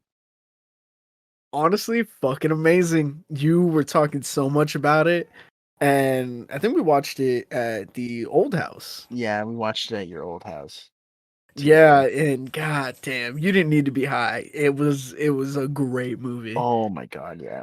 It's I so it's like it's so bad, it's great. Yeah, it's one of those movies that is so bad it's good, and it's also really good in other ways Yeah, too. yeah. Um, for being a Godzilla Toho film from the 60s, I mean, you definitely see it in its production. This movie is my all-time favorite movie to watch during the Halloween season.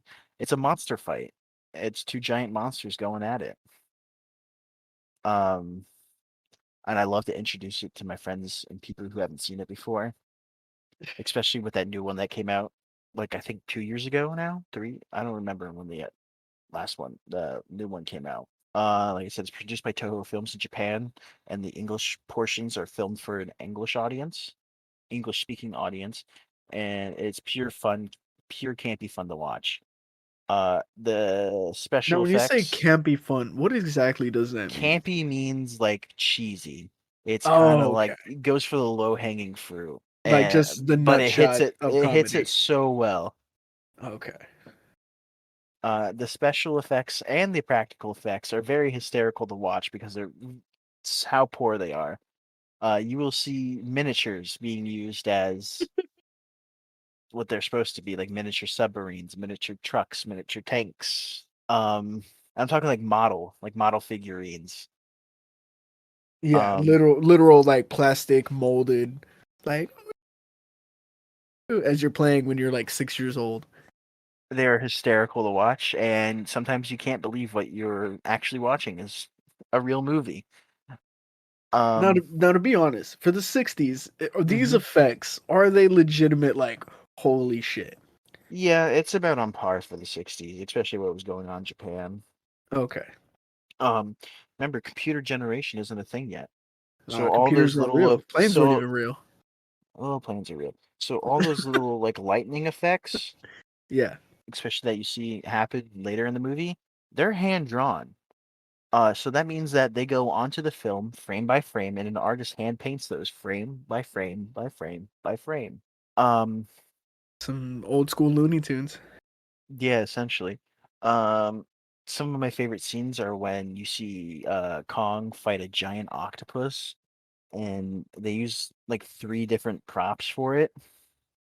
They use a real octopus that they use like in a green screen for close-ups. They use a dead octopus wrapped in cellophane for when he's actually fighting it, which is great. And then they use like a stuffed animal type of thing for another one. Oh my god. Eventually he just gets pissed at it and he throws it to the ground and he throws some like rubber rocks at it, and you can clearly tell that they're using like they've taken a image of an octopus, filmed it going into like some water. They've then Yeah. like rotoscoped it out, and they are filming plastic rocks being thrown at like a green wall and hitting the wall, which is supposed to be hitting the octopus, and the octopus is getting pissed and goes back into the water. All by the way, all the monsters minus the octopus, because that's a real thing, like King Kong and Godzilla, they are men in giant suits. If you didn't know this, and they're just like filmed certain Legitimately. ways to like look bigger, and they're on like sets, miniature sets. Like I'm sure people would know this, but like when they just make like a miniature set and they just have like a normal sized human, like it's just that. Like it's a baby Hmm. set. It's a set for ants, and then they just have this guy in a rubber suit. Like, what's up? Gravity is heavier for some reason. That's why I'm moving slow. My next favorite part is near the end, and the Japanese military capture King Kong to bring him to go fight Godzilla. And they put him to sleep. They use some helicopters and some metal, if I remember correctly, it's like metal twine string that's supposed to be like shoot like the strongest in the world. Yeah. And they tie him up with some balloons, and they fly him over Tokyo to Fuji. Um, and they see Godzilla. And they airdrop King Kong from like 50 feet in the air. The suit goes tumbling down the side of this mountain, hits Godzilla on the way down, and they both go tumble down this fucking mountain. And it's hysterical to watch. Um, Go watch this movie. Uh, I'm dead serious. It's easy enough to find on YouTube. It's dubbed in English, so you don't have to read the subtitles. Yeah, I think you brought your own copy of it, didn't you? Yeah, I did. I have it on Blu-ray. Yeah. It's only like an hour and a half long, so the movie never really gets boring. There's like Yeah. this whole plot with like this Japanese pharmaceutical company that I didn't even talk about. That's all great to watch them. Um, it's Yeah, you'll never get bored with it with all the comedy mixed in, and especially these two monsters going at it. I won't reveal who wins. You have to go see it. It's my number one movie for Halloween. It's It's a actually nine. Mothra. It's a 9 out of a 10, not for the plot and effects, but the sheer amount of you will laugh. It's a great film to watch if you are getting a little tired of all the spooky stuff. And that's why you watch it during Halloween. Oh yeah. I think this is the only time I really watch this movie. I watch it around Halloween. When you're too scared to go outside by yourself when it's dark, you're No, like, I it's gotta like put this bad it's a boy in. tradition that me and my friends have. We get like monster movies, horror movies, and we would get together on like the week days that we were off and we'd share movies. And I found Fair this enough. movie and it was great. It kind of fits. It's giant monsters. Yeah, some kaiju. Is grape ape a kaiju? I don't know. Ah. May the world never know. Alright, so I just have one more note here, really. Yeah, I was gonna say, do you want to talk about your chicken noodle soup?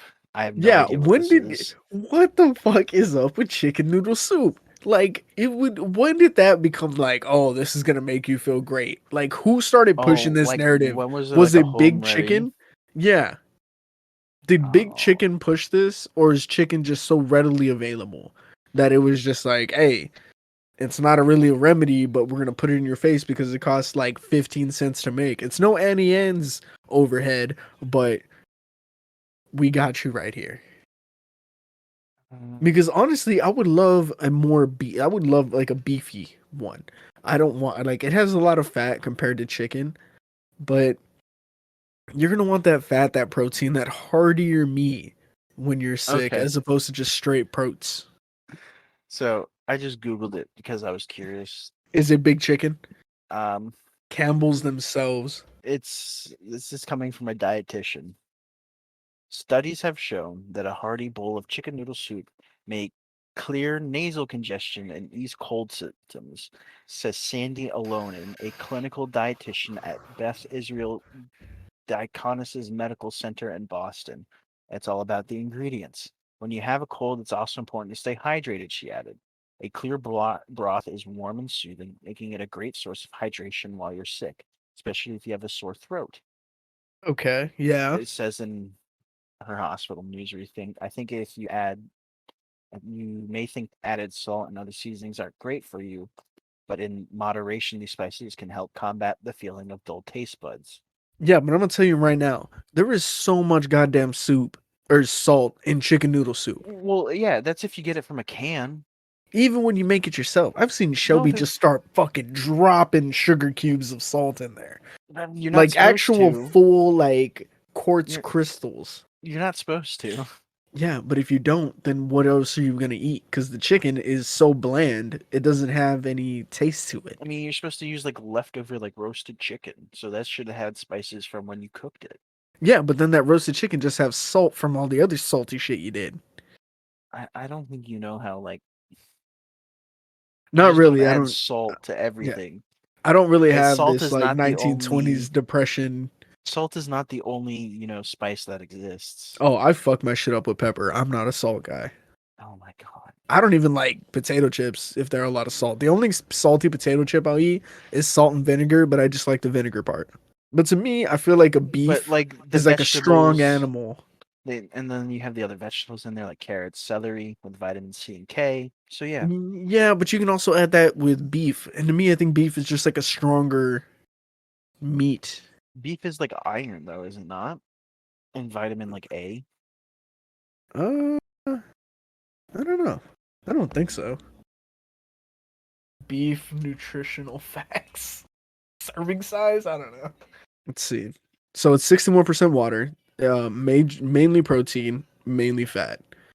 Um, I mean, yeah, that makes a lot of sense.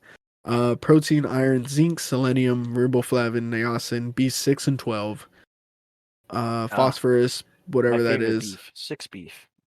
Oh, dude, actually, B6 and B12 is excellent. The only good thing is, I guess, like, it is an issue regarding, like, saturated fat, Yeah, but it's very low in sodium. But I think, like, the whole thing is, like, chicken is just straight protein. But I don't know if, okay, I just Googled chicken and said, hey, why don't you go to Jack in the Box? Okay, how about no? yeah, it's right down the road. Yeah. Not the good one, by the way. Very bad. When I Google chicken, it shows me Popeye's chicken. Jesus. But, like, it's a lot of cholesterol, which I believe is more LDL. or HDL than LDL, which you want the Let's high see. density, not the low. Total. But it's pretty salty on its own half. 1 cup of chopped or diced chicken is 335 calories. That was a 19 big number. grams. What? But like, yeah, 1300, 13,335. Sorry, 335 calories. I need to get off of here because I'm tired and I'm hungry. Total fat is 19 grams. Saturated fat is 5 grams. Cholesterol is 23 milligrams. Sodium 115 milligrams. Potassium is 312 milligrams. 0 carbs. 0 fiber. 0 sugars. 38 grams of protein. No vitamin C, 9% iron, 30% vitamin B6, 8% magnesium, 2% calcium, and 6% cobalium. Cobalium? I don't know what that word is. I have no fucking idea either. But like, okay, I'll give it to chicken. Yeah, it's great at, it's protein. That's what you want when you're sick. That's what's really going to be the building blocks, peptides, all that bullshit. If you really want to learn more, go Google it. You can take you 5 minutes. But I've never once felt like, oh man, chicken noodle soup, I can't wait to eat that chicken. No, it's always the noodles. And the noodles are going to be the issue. But with a beef stew or, like a beef soup, I guess, which would be really a stew, you don't need any of that stuff. More salt in beef stew than there's chicken noodle soup.